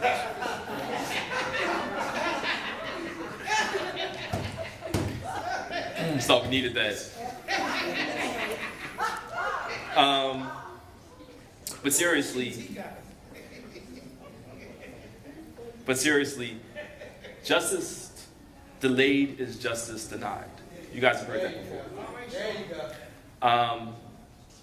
Ms. McCombs, you know I love you dearly, greatly respect you. You're one of my favorite people in the world, and that will always be true. I want to preface it with this. So Franklin Roosevelt in his first year made this comment. Sometimes people say it was his inauguration, it was a different speech. And he said, if I make a mistake as president, let me make, and this is during the Great Depression, if I make a mistake, let it be a mistake to help people get out of poverty. Let it make a mistake trying to do my best to help the less fortunate. So the decision now is about when, and you're all beautiful people, board members. I know, all 8 of you on some level. Things are going to change. Paymon resigning, Ms. McCombs coming, acting superintendent is a change. We have a new governor, a new commissioner of education. That is a change. And as we see both the really great growth and great things are happening in this district, obviously we want to keep those things. But as we heard earlier from some of the speakers, from the student representatives, there's still other opportunities for things to get better, to improve in our district, right? We're going to have, let's think for a second what's going to happen in the next few months. A whole bunch of people are going to think about, should I run for office or not? And by the way, I'm definitely not running. There's no need for me to. But a lot of people are going to think, are they going to run or not? There's going to be some candidates forums, which I'll probably host one. I'll ask them some tough questions. And machine or party or Camden County Democratic Party politics will get in the mix because we're in Camden and that's just the way it is. And the people, Ms. Blackshear, I know what your seat is one of the seats that will be up in 2019. Some people decide to maybe run and some people will say, you know what, that's it. Whenever anybody decides, I hope that you remember a few things. First, Katrina is the best superintendent we can possibly have right now. Second, the strategic plan that is in place is a very good plan and that everybody should put a lot of energy in supporting. And the last thing is that democracy is a critical and crucial part of the country that we're in. And if it's wrong for Trump or Republicans in the South to deny it, then it's also wrong for us to do it here in our own community. Thank you very much. Speaker 22, Carmen Lozada can approach podium number 2. Mr. Khan, you can begin. Good evening. First of all, I want to say happy Thanksgiving and remind everyone that tomorrow evening at ECDC is the Harvest Fest. We really encourage everyone to come out if you can. It's going to be from 5 to 8 p.m., serving several hundred families. And of course, you guys are partners with us on it anyway, and the others across the city, so love to see you there tomorrow night. Second of all, obviously heartbroken over the death of Javon, and then even the prosecutor releasing the person who was allegedly the one that killed Javon, and see a little 15-year-old kid. Is just seeing babies killing babies here in Camden. It obviously breaks our hearts, and a lot of work for all of us to do. It might not seem like what I'm going to talk about ties in, but it really does. By the way, we've been praying for the mom and family, and the going home service will be this coming Saturday at St. John's Baptist Church. Viewing will be 9:30. The going home service will be 11 a.m. You know, last month, Shakita came up to the podium, and it's probably the second or third time she approached the board in reference to jackets for the track team. So last year, the track team at Camden High, they won 2 different state championships. They were ranked number 2 in the entire country. They won the Woodbury Relays. They actually competed very strongly in Penn Relays as well. Sad thing is, at Penn Relays, they actually had to take the speed line over to the Penn Relays. I've never heard of something like that in my entire life. Literally, the coaches had to pay for the tickets because the kids didn't have the money. There were no buses to take the kids over, and the kids had to jump on the speed line to go compete. Right now, they're ready to compete, and they don't have javelins, they don't have shot puts, pole vault. There's different things they don't have. So the Boosters Club that should be trying to raise money for things like jackets and things like that to honor them, they're not receiving. I can tell you right now that I graduated in 1974. I still have my jacket from 44 years ago that I still proudly, if I could fit in, I would wear. Brother Wasim, I'm sure on your championship team, do you still have your jacket? Still have your jacket. These kids have no jackets, they have no sweatshirt, they have nothing. And these kids are state champions, and they're saying that what good is even running track? What good is even doing this if they have no recognition? It means a lot. And I can tell you this, just tying it back into Javon, you let people walk around with jackets, recognizing that I've achieved something by hard work. Maybe it'll take the Javons off the street. Maybe it'll take the young kid that committed the murder off the street. Let's get behind them. They weren't even recognized here at the board meeting. They weren't even invited to come out to the board meeting. So please, let's recognize them. It's extremely important. Thank you very much. Thank you, Mr. Khan. Speaker number 23, Vita Neal, can approach podium number 1. Ms. Lozado, you can begin. Yes, Carmen Lozada, Camden, also known as Ms. Cooper in the district. The subject of my concern is the safety of the students who ride the school buses. Unfortunately, I was unable to address this issue last month because I was celebrating a special holiday. Yep, it was C Day. However, I'm here to address it now. As far as the students who were on the bus on October 22nd, I received a call from the transportation at First Student. That call shocked me because his first statement was, Ms. Cooper, we're waiting on the police. It was at 9:10 a.m., 9:55, I apologize. His call went to the police department at 9:10. My ultimate concern is we have to put something in place. Somewhere somebody dropped the ball because at 9:55, there was still no police officer. There was no one to respond, to give a report, to take a report of the bus driver himself. I spoke and had contact with everyone on every level in this city, from the city government to the school government, and also locally. Sheree Thompson, Perry, Ebony Maddox, Tanya Gilbert, Linda Carter, I salute you. Thank you to the village, Amir Khan. Thank you for taking that call to go and see what was going on with that bus. But my concern is about the policies that is in place here for our student safety. According to this, there's The student safety is the statute of 6A 2722. There's a transportation request for a student, for preschool. Already we failed them. Looking at this, we failed them because every preschool is not transported. 2, there was no aid on that bus. There's no aid. I'm going to help you get to the resolve because we need to just simply put our paras back on that bus, pay them their stipends, and let's get our paras on the bus because we cannot have our babies unaccompanied, right? Pay them those stipends because they know our babies. Let's keep it real. They know our children. And pay them their stipends so that way they can ride those buses and have our children's safety. The policy for the response fine from the authorities, it was not there. Okay. Also, we need to make sure that we give out those stipends once again. So, because it wasn't broken in the past. That's all I'm asking. Thank you. Thank you, Ms. Lozada. Speaker number 24, Kevin Barfield, can approach podium number 2. Ms. Neal, please begin. My name is Vita.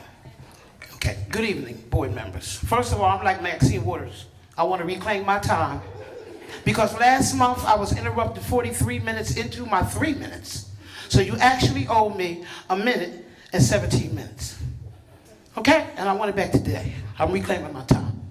This is a letter from Ms. Blackshear that I have here. You accuse us of not wanting to work with you guys, and I want to put something in writing. You got 30 days to answer these questions. By next board meeting, please have my questions answered.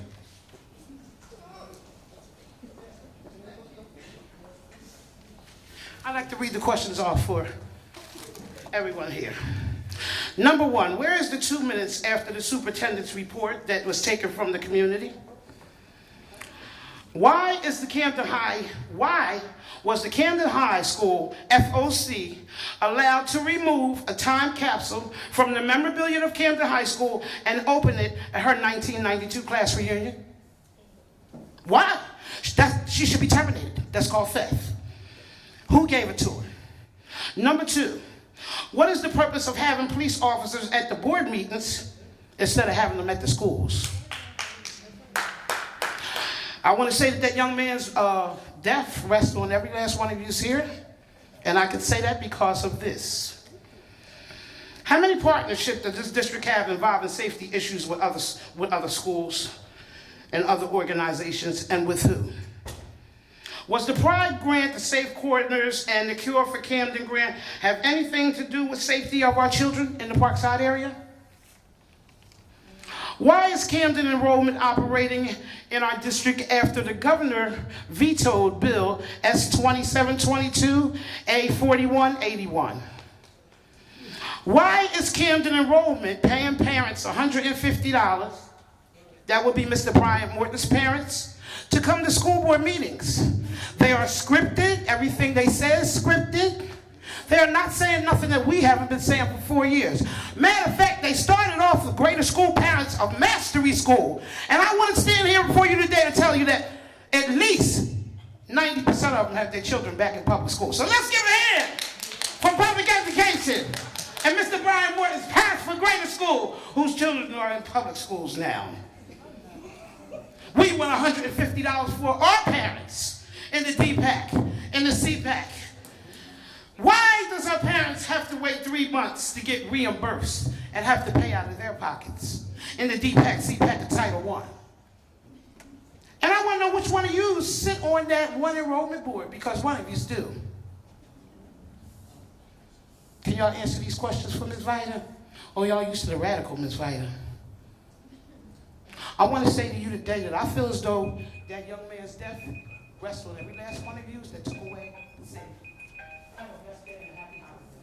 Thank you, Ms. Neal. Speaker number 25, Mr. Magalisa, can you come to podium number 1? Mr. Barfield, you can begin. Good evening. First, I'd like to start off with, again, I've attended city council meetings, for freeholder meeting recently, and again, the public was allowed not only to have a public portion, but they actually gave them the opportunity to speak on resolutions. So why are we, as parents for school education, why aren't we allowed to speak on the same number of issues like I've been saying for the last how many months, Superintendent? You haven't addressed that. But again, when I come to the board meetings, my mind is on one thing, but then once I keep hearing the same kind of conversations and words and things, it kind of just throws me off, because it's the same thing like we've been saying that we've been talking about for many years. It's good that we have parents that want to be involved and engaged, and you entertain them by attending their meetings. But Ms. McComb, we have a bilingual advisory group, we have a special needs advisory group, and we have a DPAC advisory group. The same kind of information and information that they want is at those meetings.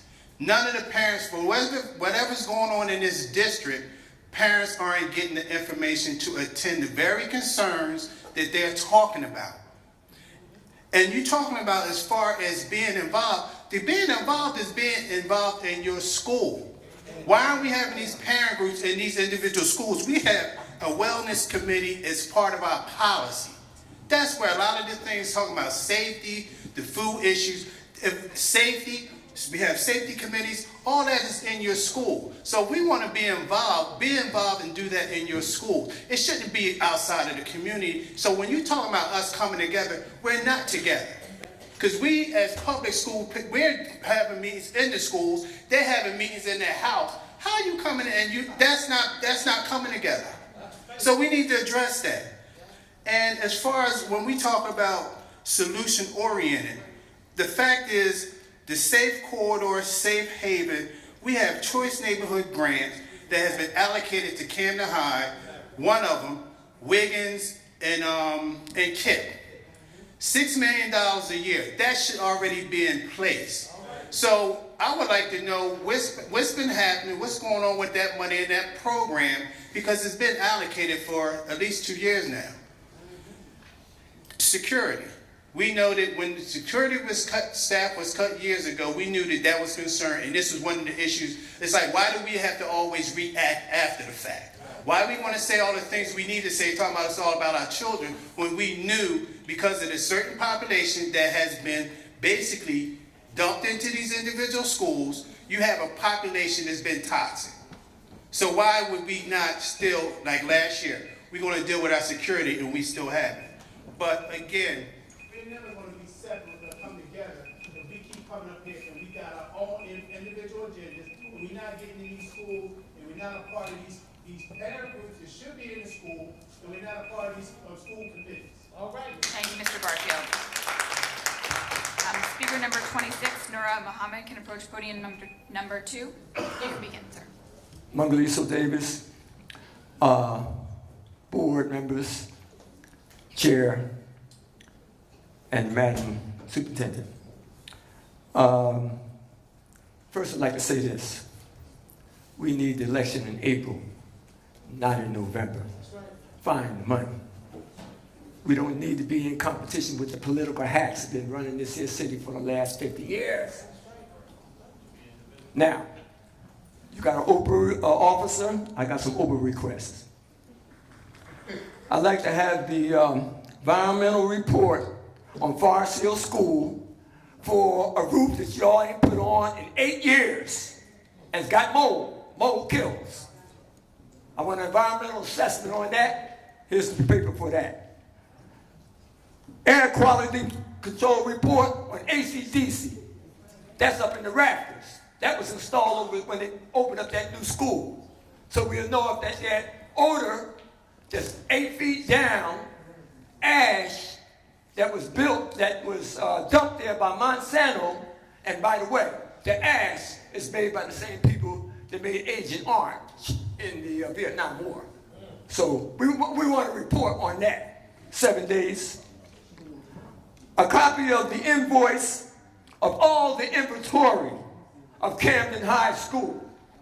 Time capsules, trophies, banners, all of those, even the marble.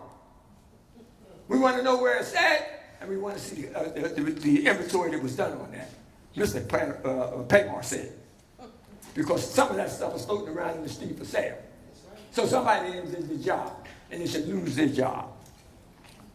Also, a copy of the equipment at the TV station. All the cameras, tripods, and recording devices. We want an inventory on that. We want to find out what's not there. Okay. This is the question I asked you when you started your tour. I asked you for a name, not a name, but copies of all the teachers in the district that have certifications on African American history. Come on up out of the weeds. Let's go forward. We want to know all the teachers, white, Hispanics, blacks, who have a degree in black studies. And for that their solicitor that called the police on me at the last meeting, you don't come in this town and call a police on a black man. I don't know where she came from, but she don't need to come back no more. Thank you, sir. Speaker number 27, Mr. and Ms. Benson, can you come to podium number 1? Good evening, Superintendent, Madam President, and advisory board members. I'd like to take this opportunity to say how appreciative I am of your efforts and those of our community activists working on behalf of students and families in this city. I think in this time, we cannot overlook the truest spirit and objective of activism, which is vigorously campaigning to create social change. I believe that the best change we could ever campaign for are the changes which will most often and most directly impact the welfare of our youth. Specifically, we cannot overlook how a child's environment shapes his self-esteem, but also his ability and willingness to participate in his own education. We cannot overlook the examples we set for our children to emulate. What we say, how we solve problems, and how we confront challenges, our children see it all. When we as adults permit our children to walk through littered streets as they journey to school, when we at any time allow our children to navigate through drunken men and vulgar women, when our children lack the protection of strong men and the guidance of nurturing women, when they witness us assassinating characters instead of debating principles, we're denying our children the firm foundation that promotes classroom and interpersonal success. We expose our children to physical and emotional garbage, and we contaminate their development. I encourage our activists to continue working on behalf of our children and families. And I remind us all that the most direct and impactful social change involves changing our own behavior. A great first step is us removing the trash, physical and emotional, that impedes our children's pathway to success. We can and we must make our communities clean, decent, and peaceful places to live. To do this, we must become uncomfortable with chaos and confusion.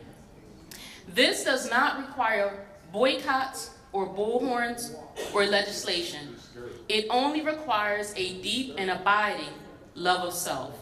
Until then, until we demonstrate this love of self in our actions, in our deeds, and our language, we render our protests to the powerful weak and faint.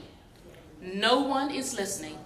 No one will listen to any of us, ever, if we continue allowing our dearest assets, our children, to wade through the garbage that we leave at their feet and plant in their mind. We can and we must. Thank you, Ms. Muhammad. Speaker 28, Gary Fraser, can approach podium number 2. You can begin, sir. Good evening, everybody. Dr. Benson with the CEA.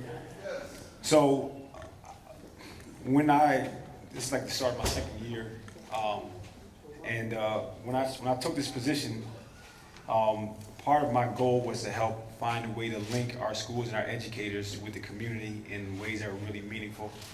And I think over the course of the last year and a couple months, I think we covered some ground in that area. But ultimately, I'm ultimately limited by my own ideas. So things that really matter to me, that speak to me, might not necessarily speak to everybody. So I'm really putting this offer out to, anyone who's listening, that if you guys can think of a way for CEA as a community of educators to be more involved in the community, by all means, please let me know, because that's something that really matters a whole lot to me. We try to tackle issues of housing and issues of suicide. We're trying to tackle immigration somehow, but we need to, as educators, we need to be a lot more in the community because we need each other. Secondly, I just hope that the district, because this is one of the things I sort of hit the previous superintendent hard for, was not preparing for the winter months in our buildings. Had these difficulties with, freezing pipes and things like this. So hopefully the person who's on top of facilities has a plan to protect our buildings, because even some of us can feel out here in the audience that the temperature's starting to drop, so over having these days off, it would be a shame to have, sort of similar mistakes as before. So hopefully we can sort of plan, to protect these buildings.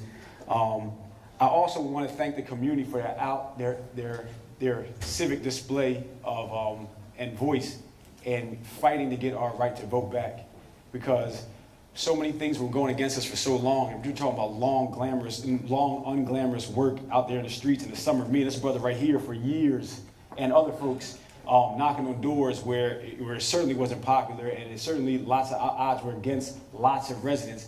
But as a collective group of folks, we fought and we took that, and like over 5,000 people came out to have their voice heard, to say that they came out for that question because they wanted to vote. And for anybody to ask to delay that is just something wrong with them. And just think about that. Like, residents came out in the rain that day to vote. And some people still, that wasn't enough. They still trying to find ways and excuses to have us delay our right to vote. What's wrong with somebody to ask a question like that? Now, anybody can run, obviously. Anybody can run. And whoever wins the election. But we should have that right because we fought for that for so long. Also, I watched Trent's Board of Education last week. I'm going from one thing to the other. I watched Trent's Board of Education, and it looked like it was chaos last night. But it was really beautiful because everybody that wanted to speak was able to get up here and speak. And actually, I'm thinking that's perfect timing. This 3-minute thing was instituted when the state took over. Because it used to not be that way. If I remember correctly, it used to be 5 minutes, and then 7 minutes if you wanted to present something. Nothing, Ms. McCombs, frustrates someone more than they have someone on their chest, they can't get it off. That's right. So something that's really, it seems like really, really small, but just by decree, you can just say, you know what, we're doing away with this, and we're going to let people talk. And what you see is that there's probably a lot less frustration than what you talk, because you were able to get it done.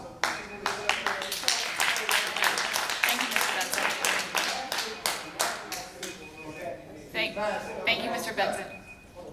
The last thing I'll say is that listening to people, it seems really, really small, but it matters so much. So, like, for instance, like in this time, like, I take way more orders from people than I ever do, because I'm mad at people that are heard and that I care enough about them to take their requests seriously. So, from 1 to 27, I'm on 27, a lot of folks are making a lot of requests, but simply just listen to me, here's a whole lot. Thank you, Mr. Benson. Speaker number 29, Deborah Scott, can approach podium number 1. Mr. Frazier, you can begin. Good evening, Gary Frazier, Camden activist. First, I want to say to our residents, congratulations all y'all for the work done. Our victory over this machine, democracy restored back to us in the city of Camden, and onward to the elections. So, Superintendent, we can start with the games before you have the date already. We can start with the games. I'm sure you're going to address the public. If I got this in my hand, we already know where we're going at. So we are prepared, wherever he's at. We are prepared. Also, there will be candidates training that will be done on our end of the course. We would encourage this school district to participate in that. We are setting up training for anyone that wants to run, but there's a format. We didn't come to lose. We didn't come when we came to take our school board, and we didn't come to replace each and every one of you on it. We're not playing with our democracy here in the city of Camden. You, Superintendent, voted in favor to keep this school board the way that it was. So therefore, Superintendent, you have now decided which aisle you want to play on. That's what we see. I thought that I saw something where you said that you were in favor of our school board being in the hands of Frankie. And if I'm wrong, then I stand corrected. But if that is the case, accountability, accountability, accountability. For 10 years, we have fought this board for our democracy, for our people. When a mayor tells us that we are incapable of electing our own school board, yet we are capable of someone electing him. And by God, did we not get more votes than he got elected? I shall sure hope that is not have happened, because a recall is up for grabs for him. Let that be known. Also, I hear there's resource teachers that are special needs educators. Is there some sort of contract going on where these special needs educators are at charter schools educating? We don't even have our special needs children getting met here, but yet we're sending them over there to charter schools and having stipends nonetheless. Stipends for CDL drivers. Is this part of the job description that they're already doing? What are these things for? Safety. As I see my time depleting, but it won't stop me. For 3 years, I've come before this district with a plan for our children's safety to and from school. That would involve our Camden County Police Department. That would involve this school district. I met with the Camden Mayor's office. I met with your team here on numerous occasions, establishing safe haven homes for our children who travel outside of the corridor where the cops are not present. We lose a child in the city and now we become reactive. Where this child would not have had to have lost his life had we implemented a program as simple as Thank you, this. Mr. Frazier.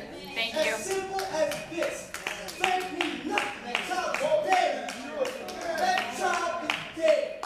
You know how much money is sitting inside of this? You know how much money is sitting inside of it? Thank you, Mr. Frazier. Your time is up. What is necessary for those children to ensure their safety to and from school? We're going to keep having a conversation about it? Thank you, Mr. Frazier. Your time is up. I called you. Mr. Frazier, everyone else had 3 minutes. You have 3 minutes. I called you about this. I didn't get a return call about it. Whereas if you would have been prevented the day before, that child still be alive today. I talked to that child's mother. Thank you, Mr. And Frazier. that child was not properly advocated for because the district knew well in advance. Mr. that Frazier, there were issues your going time on is up. with that Please have a child. He seat. was told to stay home, but we know the truth won't come out. Mr. Frazier, He had please to have a stay seat. home Your for a time is whole up. week. And he's dead now. God damn it, cut that blood on our hands. That blood on our hands. And do something about it. Safe corridors have been implemented for our children. And that child should Mr. not Frazier, be your dead. time is up. Thank you. That child should not be dead like that. Miss- For me to get a lock on Dorchester Elementary School. Ma'am, 2 years. this is not your time for public comment. 2 years to safely. Miss Scott, please begin. Mr. Frazier, allow Miss Scott to have her time. You talk about Thank you. talk about safe corridors all over the place. Thank you. And I have Children dying. I think this is a game if you know you do something about it. Do something about it. Because the next child that we lose, I can tell you all will be a problem with us, see, I promise you. On my mother, I promise you that. We will not lose a child again in the city of Camden because of something that y'all doing or not doing for our kids. That child should not be dead right now. Know that. I'm good, man. I'm not here to argue. My concern is when you have job interviews and people are Wrong told with at that, the end of the interview that the board will get back to them and this never happens. You call, you leave messages and no one returns your call. I think it's just a matter of common courtesy that they should call you back and tell you whether you're hired or not. That's all I have to say. I hope you heard me. Thank you, Miss Scott. We did hear you.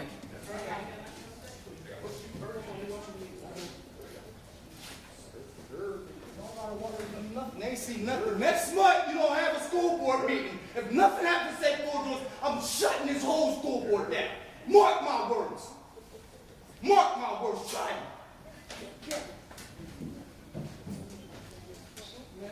Let there not be nothing for that kid. Let y'all not do nothing for that kid, man. What should I do to the school board? Let nothing happen for St. Louis. What should I do to this school board next month? Expect me, man. Expect me. No, man.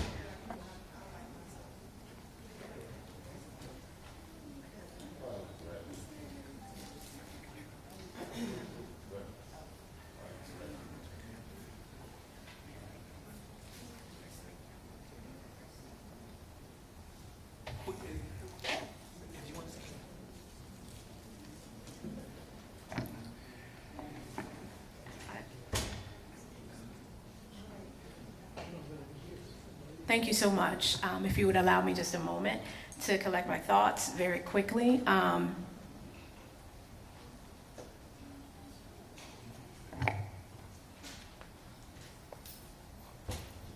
so, as I started at the beginning of the superintendent's report, and I shared that it is very difficult for all of us who have experienced Javon's loss. That is exactly what I mean. That is exactly what I meant when I said it. And so I do appreciate there were many speakers who were able to come up and share solutions-oriented ways that we could move forward. I also share that there are many things that we need to revisit and look at as a district. And so I want to move forward in the spirit of collaboration and also working together because division is not going to help us to get forward with what we need. Accountability, yes. I have no problems with being held accountable. I never have been, I never will be. And I believe that along with the advisory board members here, none of us has a problem with being held accountable, especially not to students who I've served for the past 25 years, and I know I'm not being defensive, but I do have to respond, because if I don't respond, I'm not setting the right example for other young women and other young African American and Latino women who may be watching. There is a way to handle, and there is a way to share concerns without being threatening. And so I feel threatened. Our board feels threatened, and I'm not trying to throw shade. I'm not trying to do anything. But if I don't say something in this moment, then I'm not setting the right example. I have daughters who I wouldn't expect, and I know my grandfather would not want anyone to speak to me in that manner.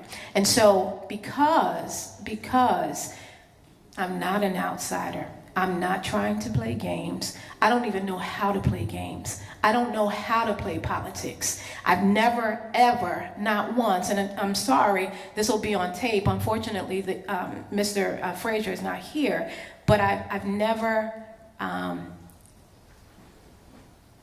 ever thought about not thinking about children's safety. And so I'll leave it at that for a moment. I'm not perfect, and no one else in this room is, but together we can work to make sure that we're doing what's best for our children now and moving forward with accountability, not afraid of that. So I want to just go ahead. Thank you. I know I was rambling. I just needed to say those things so I can kind of refocus and share responses, especially to those of you who are waiting to have responses to the questions that you raised. So tonight, many of our parent speakers touched on the work that we need to do as a district to support our students who have been impacted by trauma, by bullying, or fears for their safety.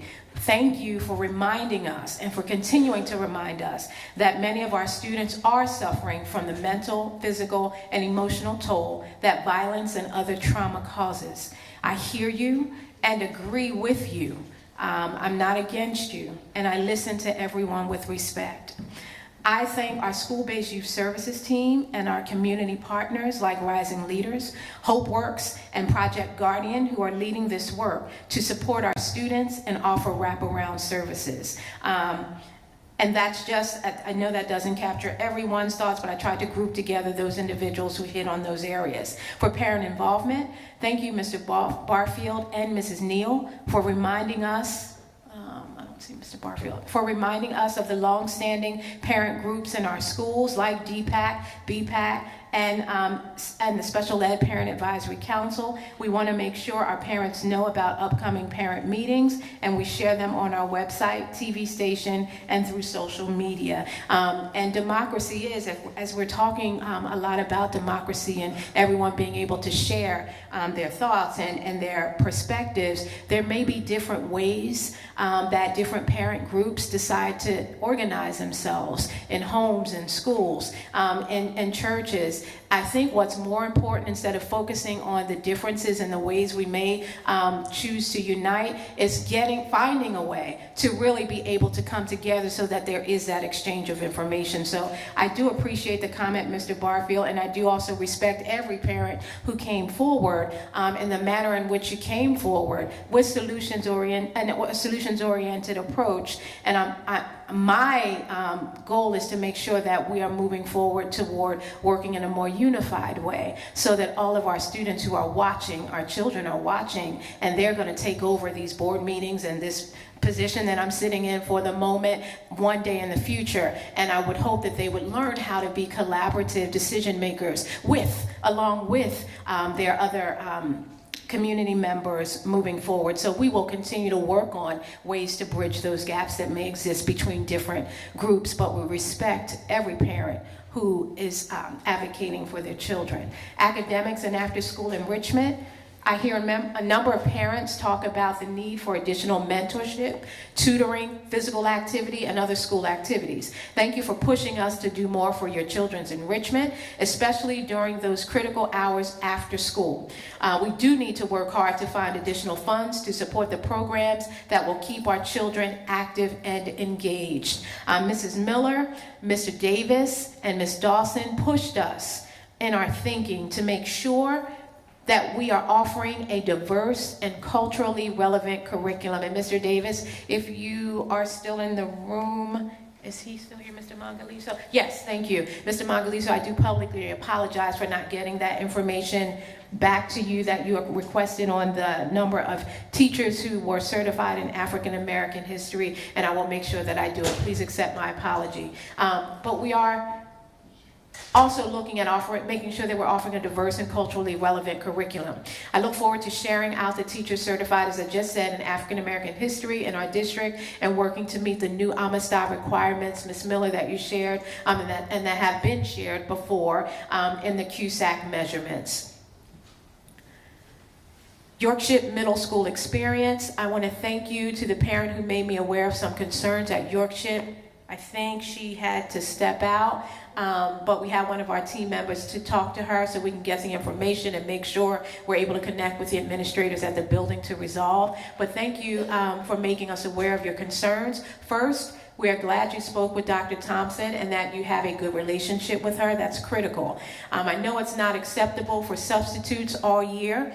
I am glad to report that we have just hired an art teacher and we are actively interviewing math candidates. So just want to let you know what our progress is moving forward, and we will continue to work until we hire that math teacher, who we know math teachers are a shortage area. It's not an excuse, but it's something we're working with our local universities to help to make sure that we can begin a teacher pipeline before students graduate, so we can attract them to want to come to our district early so that we can fill those positions. I'm going to follow up with Yorkshire about the textbooks and make sure we are providing students equal access to resources.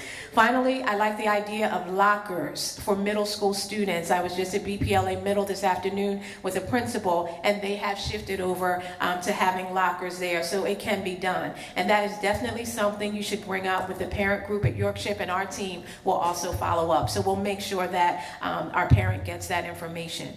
Resilient Roots Community Garden, there were quite a few speakers who came up to speak about the benefit and the impact, the positive impact of the Resilient Roots Community Garden. Thank you to the young people and residents who came out tonight to inform us about the many ways Resilient Roots Community Garden is making a positive impact on the lives of our children and the community. We are committed to working with Viet League, and I'm sorry if I'm mispronouncing that, to make sure your garden continues to thrive. And thank you for coming and bringing translation and sharing with us in your authentic native voice how this program has been so impactful.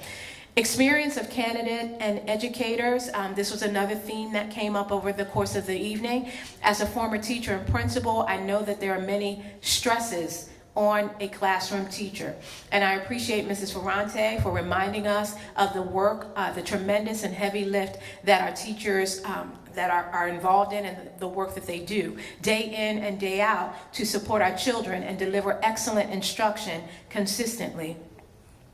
For Mrs. Scott, thank you for voicing your concerns about the application process. I value every candidate interested in using their talents to educate and serve our students. This is something that has already been flagged for our team. We're already working on what we need to do to build capacity in DTLR because this, Mrs. Scott, you're not the first person to share this concern. So please know that we are working behind the scenes to make sure that there is a difference, and we will share the results moving forward.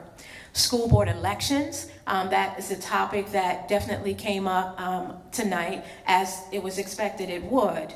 I appreciate the members of the public who shared their views on the next steps for the school board election, and I do appreciate each and every one of your views. And I will, as I shared in the superintendent's report, be coming back to you to share what the final decision is. And again, this was a very important opportunity for me to be able to hear voices. So thank you for expressing your voices. Each of our voices is important.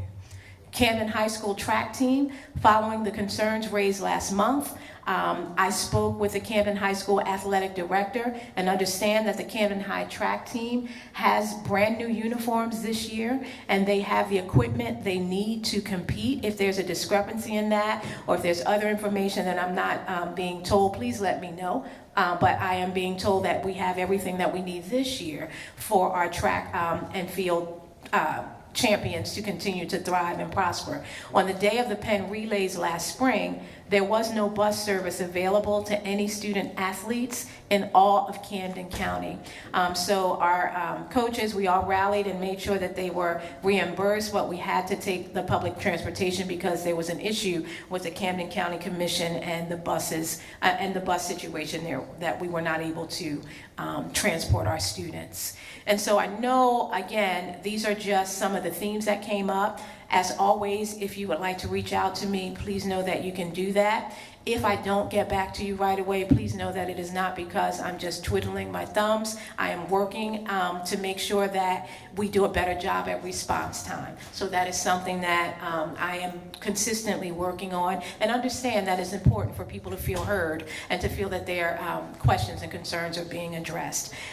So again, I want to just make sure also, it came up in one of the comments or the questions, and I'm not sure who brought it up in public comment, but there was a desire to make sure that there's more time, more speaking time given so that people aren't feeling frustrated. I believe it might have been Dr. Benson, I'm not sure. Several people touched on it so that people are not feeling frustrated. Here's what I want to share, and this has been something in my heart. I've been watching board meetings for a long time. Of course, being in the district and now participating in them. I would love to see the opportunity for us to be able to come together and have conversations that are not always confined to a board meeting setting, because some of the dialogue that needs to occur and some of the stakeholder involvement that needs to occur, this is not the right place. And it's not that it's a bad place, it's just not the most effective vehicle for voices to be heard and an exchange of differing ideas, which is okay. It's okay that there are differing ideas, but there may be less frustration if we're eye to eye, and if it's not us sitting up here and you're there, and there's just this chasm, this gulf that's between us as we're trying to work together for the betterment of our students. So I am also thinking of what can we do differently so that the only forums and the only conversations that we have about the education of our students does not only have to occur in this setting. Same players, same board members, same people, same audience, but we can have different types of settings. So please know that in addition to thinking about increasing time, I'm thinking about how can we have more productive conversations that are going to lead us in unity toward making sure that our students get what they need. I do appreciate your time this evening, and thank you for all that you do and for your pushes this evening. Again, we are reflective, and we are going to do what's necessary to continue to move our students forward and to make sure that there is safety in our community. Thank you. At this time, I'd like to turn this over to the board secretary to present the business office agenda items. I'm sorry, no. Before that, are there any board members who have comments at this time? Mrs. Blackshear.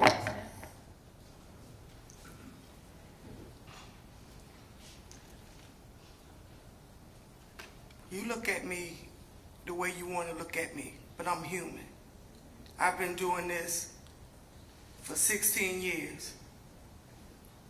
And you tell me which one of anybody in there would like for somebody to threaten them, regardless of what position they sit in, but to actually threaten them. With all the things that we as human beings, I want you to look at me as a human being, that we hear on TV, this is not the time to do things like what he just did. This is not the time. Now, I really fear, because this is the second time I've been in a setting that he's done this to, eventually, it's going to have to play out.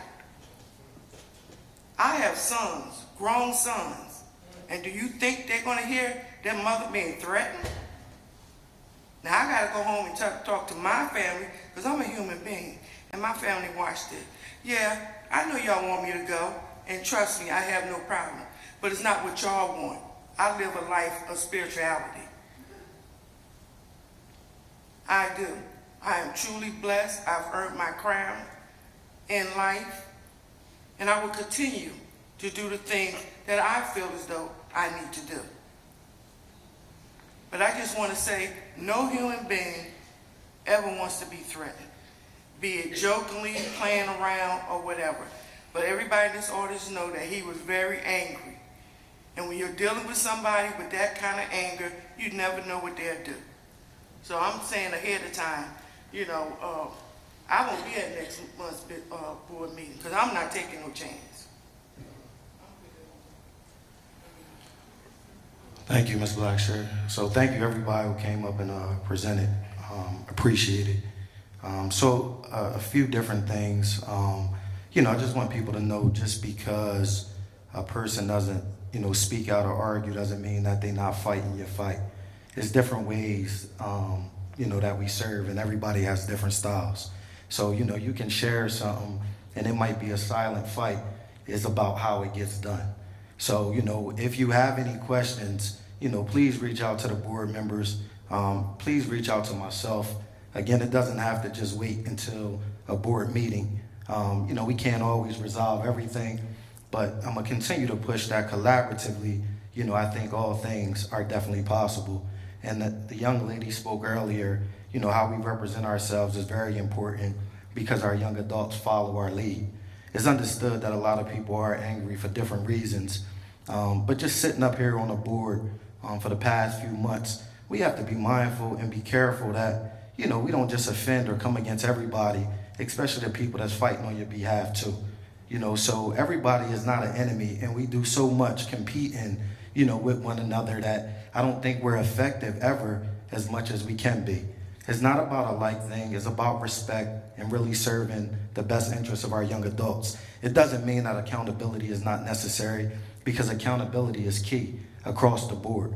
And please hold myself, hold the other board members, hold the people on the stage accountable for their actions. You know, I just ask that we be mindful on how we do it and holding each other accountable. So again, thank you for your concerns.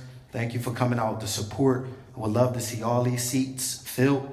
And again, if you have any questions, you know, you can speak to the people directly. Go to the schools also. You'll know who's in the schools. You'll know what's going on. Just get there. So I appreciate you. Thank you, Superintendent, Madam President, and Brother Nam. Those who spoke before me, I ditto everything that they said. I'm not going to be long. But however, I would like to quote something, and I have to speak on it, on certain behaviors as a man of the community. But I want to quote something from the late Reverend Dr. Martin Luther King. A quote that sometimes get overlooked, and this is to our community, because sometimes we got to come behind, and that's why we get the microphone, because sometimes we got to clean up how we represent ourselves to the community, because when they also put this on social media, the world is looking at us. And you know how we are complaining about that when it comes to how the police look at us, how certain environments and communities outside of Camden look at us, and instead of us sitting here discussing our children's education, sometimes we got to stop and deal with bad behavior, because hurt people, and people who don't know, you know, they breed, and we continue to breed ignorance in our community. So Dr. King said this: "Nothing in all the world is more dangerous than sincere ignorance and conscious stupidity." This is a quote, end quote, by Dr. Martin Luther King. And I would like for our community to pay attention to that, because sometimes our young people who are watching will confuse activism with bad behavior. And that's what we see in the classroom from someone that was in the classroom to many of you out there. And so it comes, you know, just disheartening sometimes that our respect for mother and our respect for women, that that the school board president as well as the superintendent are women of our community. Okay, these are people who stand here, who stood it out, where most conscious people of our community leave the community because they don't want to deal with some of the behavior that many of us see every day, that we become lax with, that we think is good behavior because we stuck in our own silos. And then, however, I just want to say thank you to each advisory board member that's up here. Some of you been up here when there was a voting board, and for your years of service, and some of you come back. Some of you were appointed. However, the community decided there's no need to revisit that. But however, I want to thank you all for taking the initiative as the board. I know some people don't want to say it, but I'm going to say it because I have a voice to say it. And because of that vote, because it was a touchy situation, some people and everybody in the community is not, you know, I want to deal with the word poverty. You know, poverty is a number, but regardless of how much money you make, you don't have to live in poverty, okay? Because poverty is not about money. You can be what the status quo say is poor, but you can still have great behavior. Be concerned about your children. Teach your children. If we keep saying poverty and poverty because somebody gave us that idea of what to say and the narrative to give to our young people, we're going to continue to breed the ignorance. But however, I want to thank you all for, because of the historical background of voting in the black community, particularly with us in the status, many of us took the opportunity to stay silent, to let the community decide. Many of us. And those of us who are here as board president and those who are superintendent, I think they spoke in a way that gave the community balance. And I'm going to say it to them, and the community decided. Everybody in Camden is not hurt. There's some great people, great residents in Camden who are middle class, who are so-called low income, but yet still their behavior is that of higher standards and that of people that can go anywhere and live and be among people. That's the push we want to give to our community. We don't want to do the Willie Lynch to divide us by class, color, all those type of things. We play into that when we do that. And for me personally, I can say it, and I'll say it again. I said it years ago when I first came on the appointed board. One of the reasons that I came on, because of the when it was electoral process, it was, to me personally, this is me speaking, I'm not speaking for them.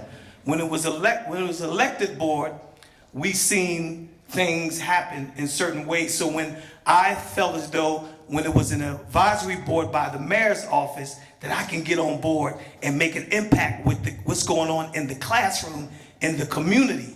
So for me, but that the community decide. I don't decide that. You can't decide your ideas from the community. You can't do that. So once again, we show up here, each one of us. I want to talk to each one of us, show up here what we do for the community. When we show up with what we back, that we bring to the community. So when you see us taking a whooping up here, we can take it, but we definitely can give it back too. Thank you.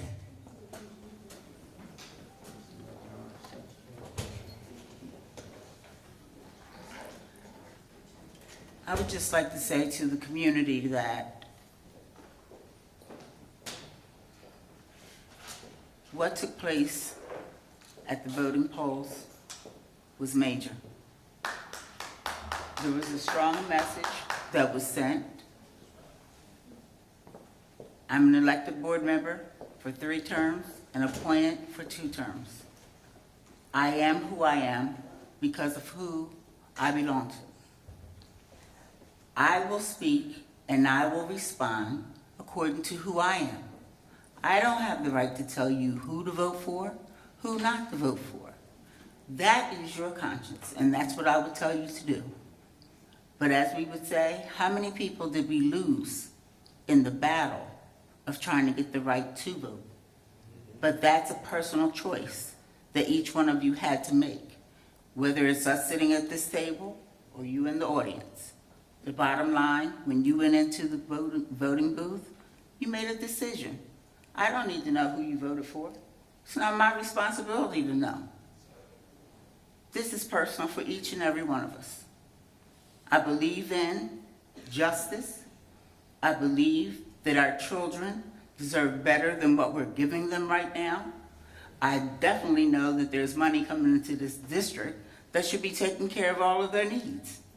There's no reason for it.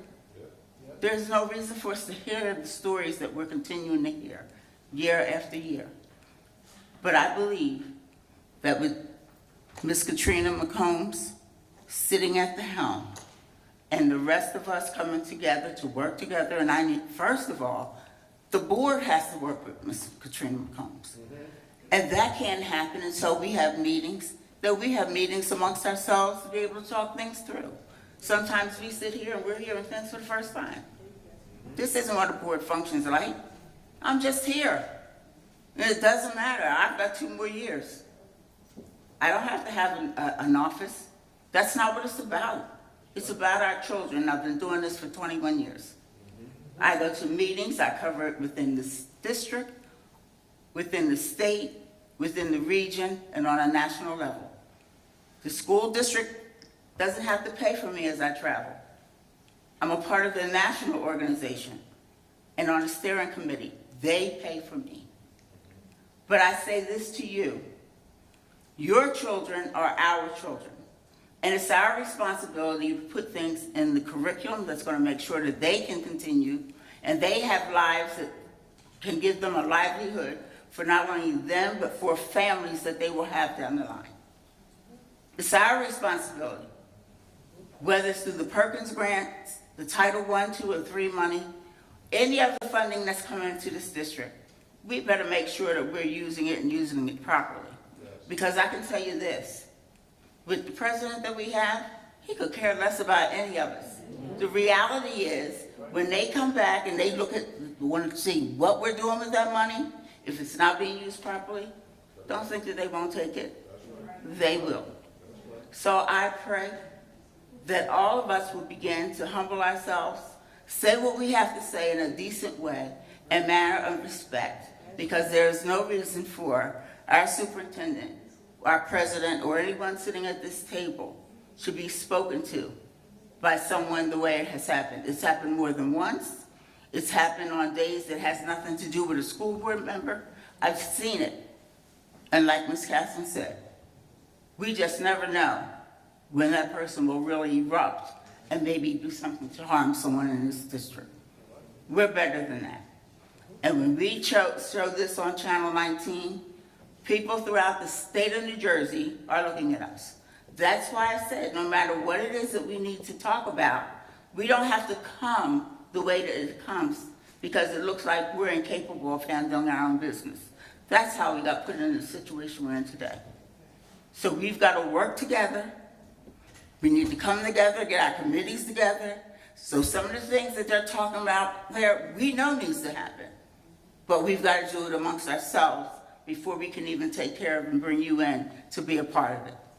We have to communicate. And I'm going to say to you, to God be the glory for each and every one of us and the children that we've given birth to. And it's our responsibility to give them guidance. Lead, guide, and direct them. They're our blessings. They're the blessings that we have in this city. And that's why you have teachers who have worked in this district, work as long as they do, because they love our children. That's what it's about. So thank you, Ms. McCombs. I supported you in the beginning. When you had to go back up to Trenton, I went with you. You didn't know I was coming. But you and your family need covering. And that's where our prayers should be coming in, because that's what we should be doing. That's what we should be doing. It's not big eyes and little U's, it's all about us. And we have to cover and support her. I thank you, each and every one of you, and I think that what we should be doing is once this Thanksgiving holiday is over, that we have to come together and we have to communicate amongst ourselves, open the doors so that our people in the community and families can come in, feel like they're a part of us like it used to be. Because that's what parental involvement is about. Parental involvement is including parents, the full family, and their children. And when we can come together, all of us as one, that's when we'll begin to feel the difference within this community. Until that happens, it's not going to work. And please don't let the foolishness of one person be a stain on the whole community. Black Queen should never be threatened. I agree. Ms. Blackshear, don't quit. Don't quit. If you're going to lead people in your own terms, don't let I am, and I'm tired, and I've been sick a lot. So it's time for me. And anybody that know me knows that I have touched people in the city of Camden one way or another, either through my job, because I help the homeless. I've fed the homeless. I've always been there for my people. You can't touch one public house development and not know that Catherine Blackshear wasn't there. So I've earned my crown. And so y'all don't know the battles that we go behind it. Everybody keep thinking it's us. It's the state. It's the state. So until you get all your facts together and know, it's like this here. You only know the half truth. It's only the half truth. And I'm gonna tell you something my mom always told me. Whoever holds the purse holds the house. Don't ever forget that. And may I say too, as well, before Ms. Otero speaking, I do apologize. I just wanted to say, Ms. Wilson, you made me think of something because sometimes bad behavior throws us off, but I wanted to say something about Thanksgiving. Let's not forget Thanksgiving, our Native American brothers and sisters. And Thanksgiving, what is about to them, is it a Thanksgiving? So as we're sitting down in American culture, let's teach our young people the culture, and let's teach them both sides of the story, and never forget the 17 million Indians that were here when the Europeans got here, and now there's only about 1 million, so let's not forget that. I just want to say that I believe all of us are here just for the kids in the city of Camden, and our priority is the well-being of them. And I won't be here if I don't believe that our kids have to be the main thing in our minds all the time, and we have to take care of them. So that's why we are here, we're sitting here, and I will be here as long as I'm permitted and the Lord let me do it. Because I love the kids in Camden. My kids grew up in the city of Camden. They went to school in Camden. They graduated in Camden. I worked for the school system for a while, and I love my Camden City School District. And that's why I'm here, and I want to do the best for the kids out in the city. Thank you. Have a nice Thanksgiving to everyone.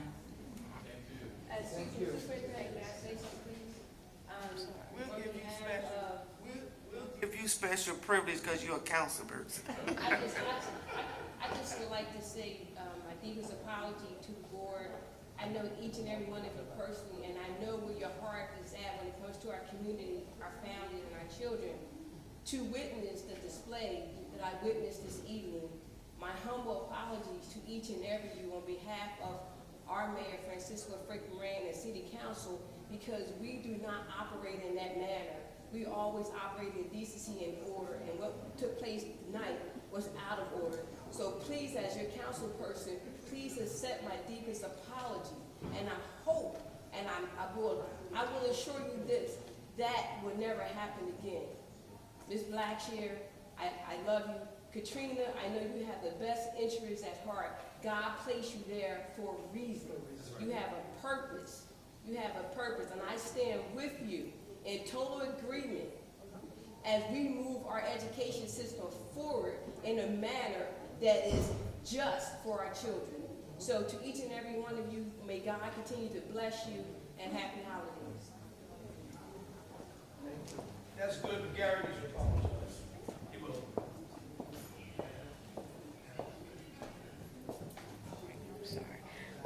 Thank you. Thank you so much, Councilwoman Davis, and thank you. Okay. At this time, I would like to turn the meeting over to the board secretary to present the business office agenda items. I would like to present the business office agenda items for approval. They include the bill list and the resolutions.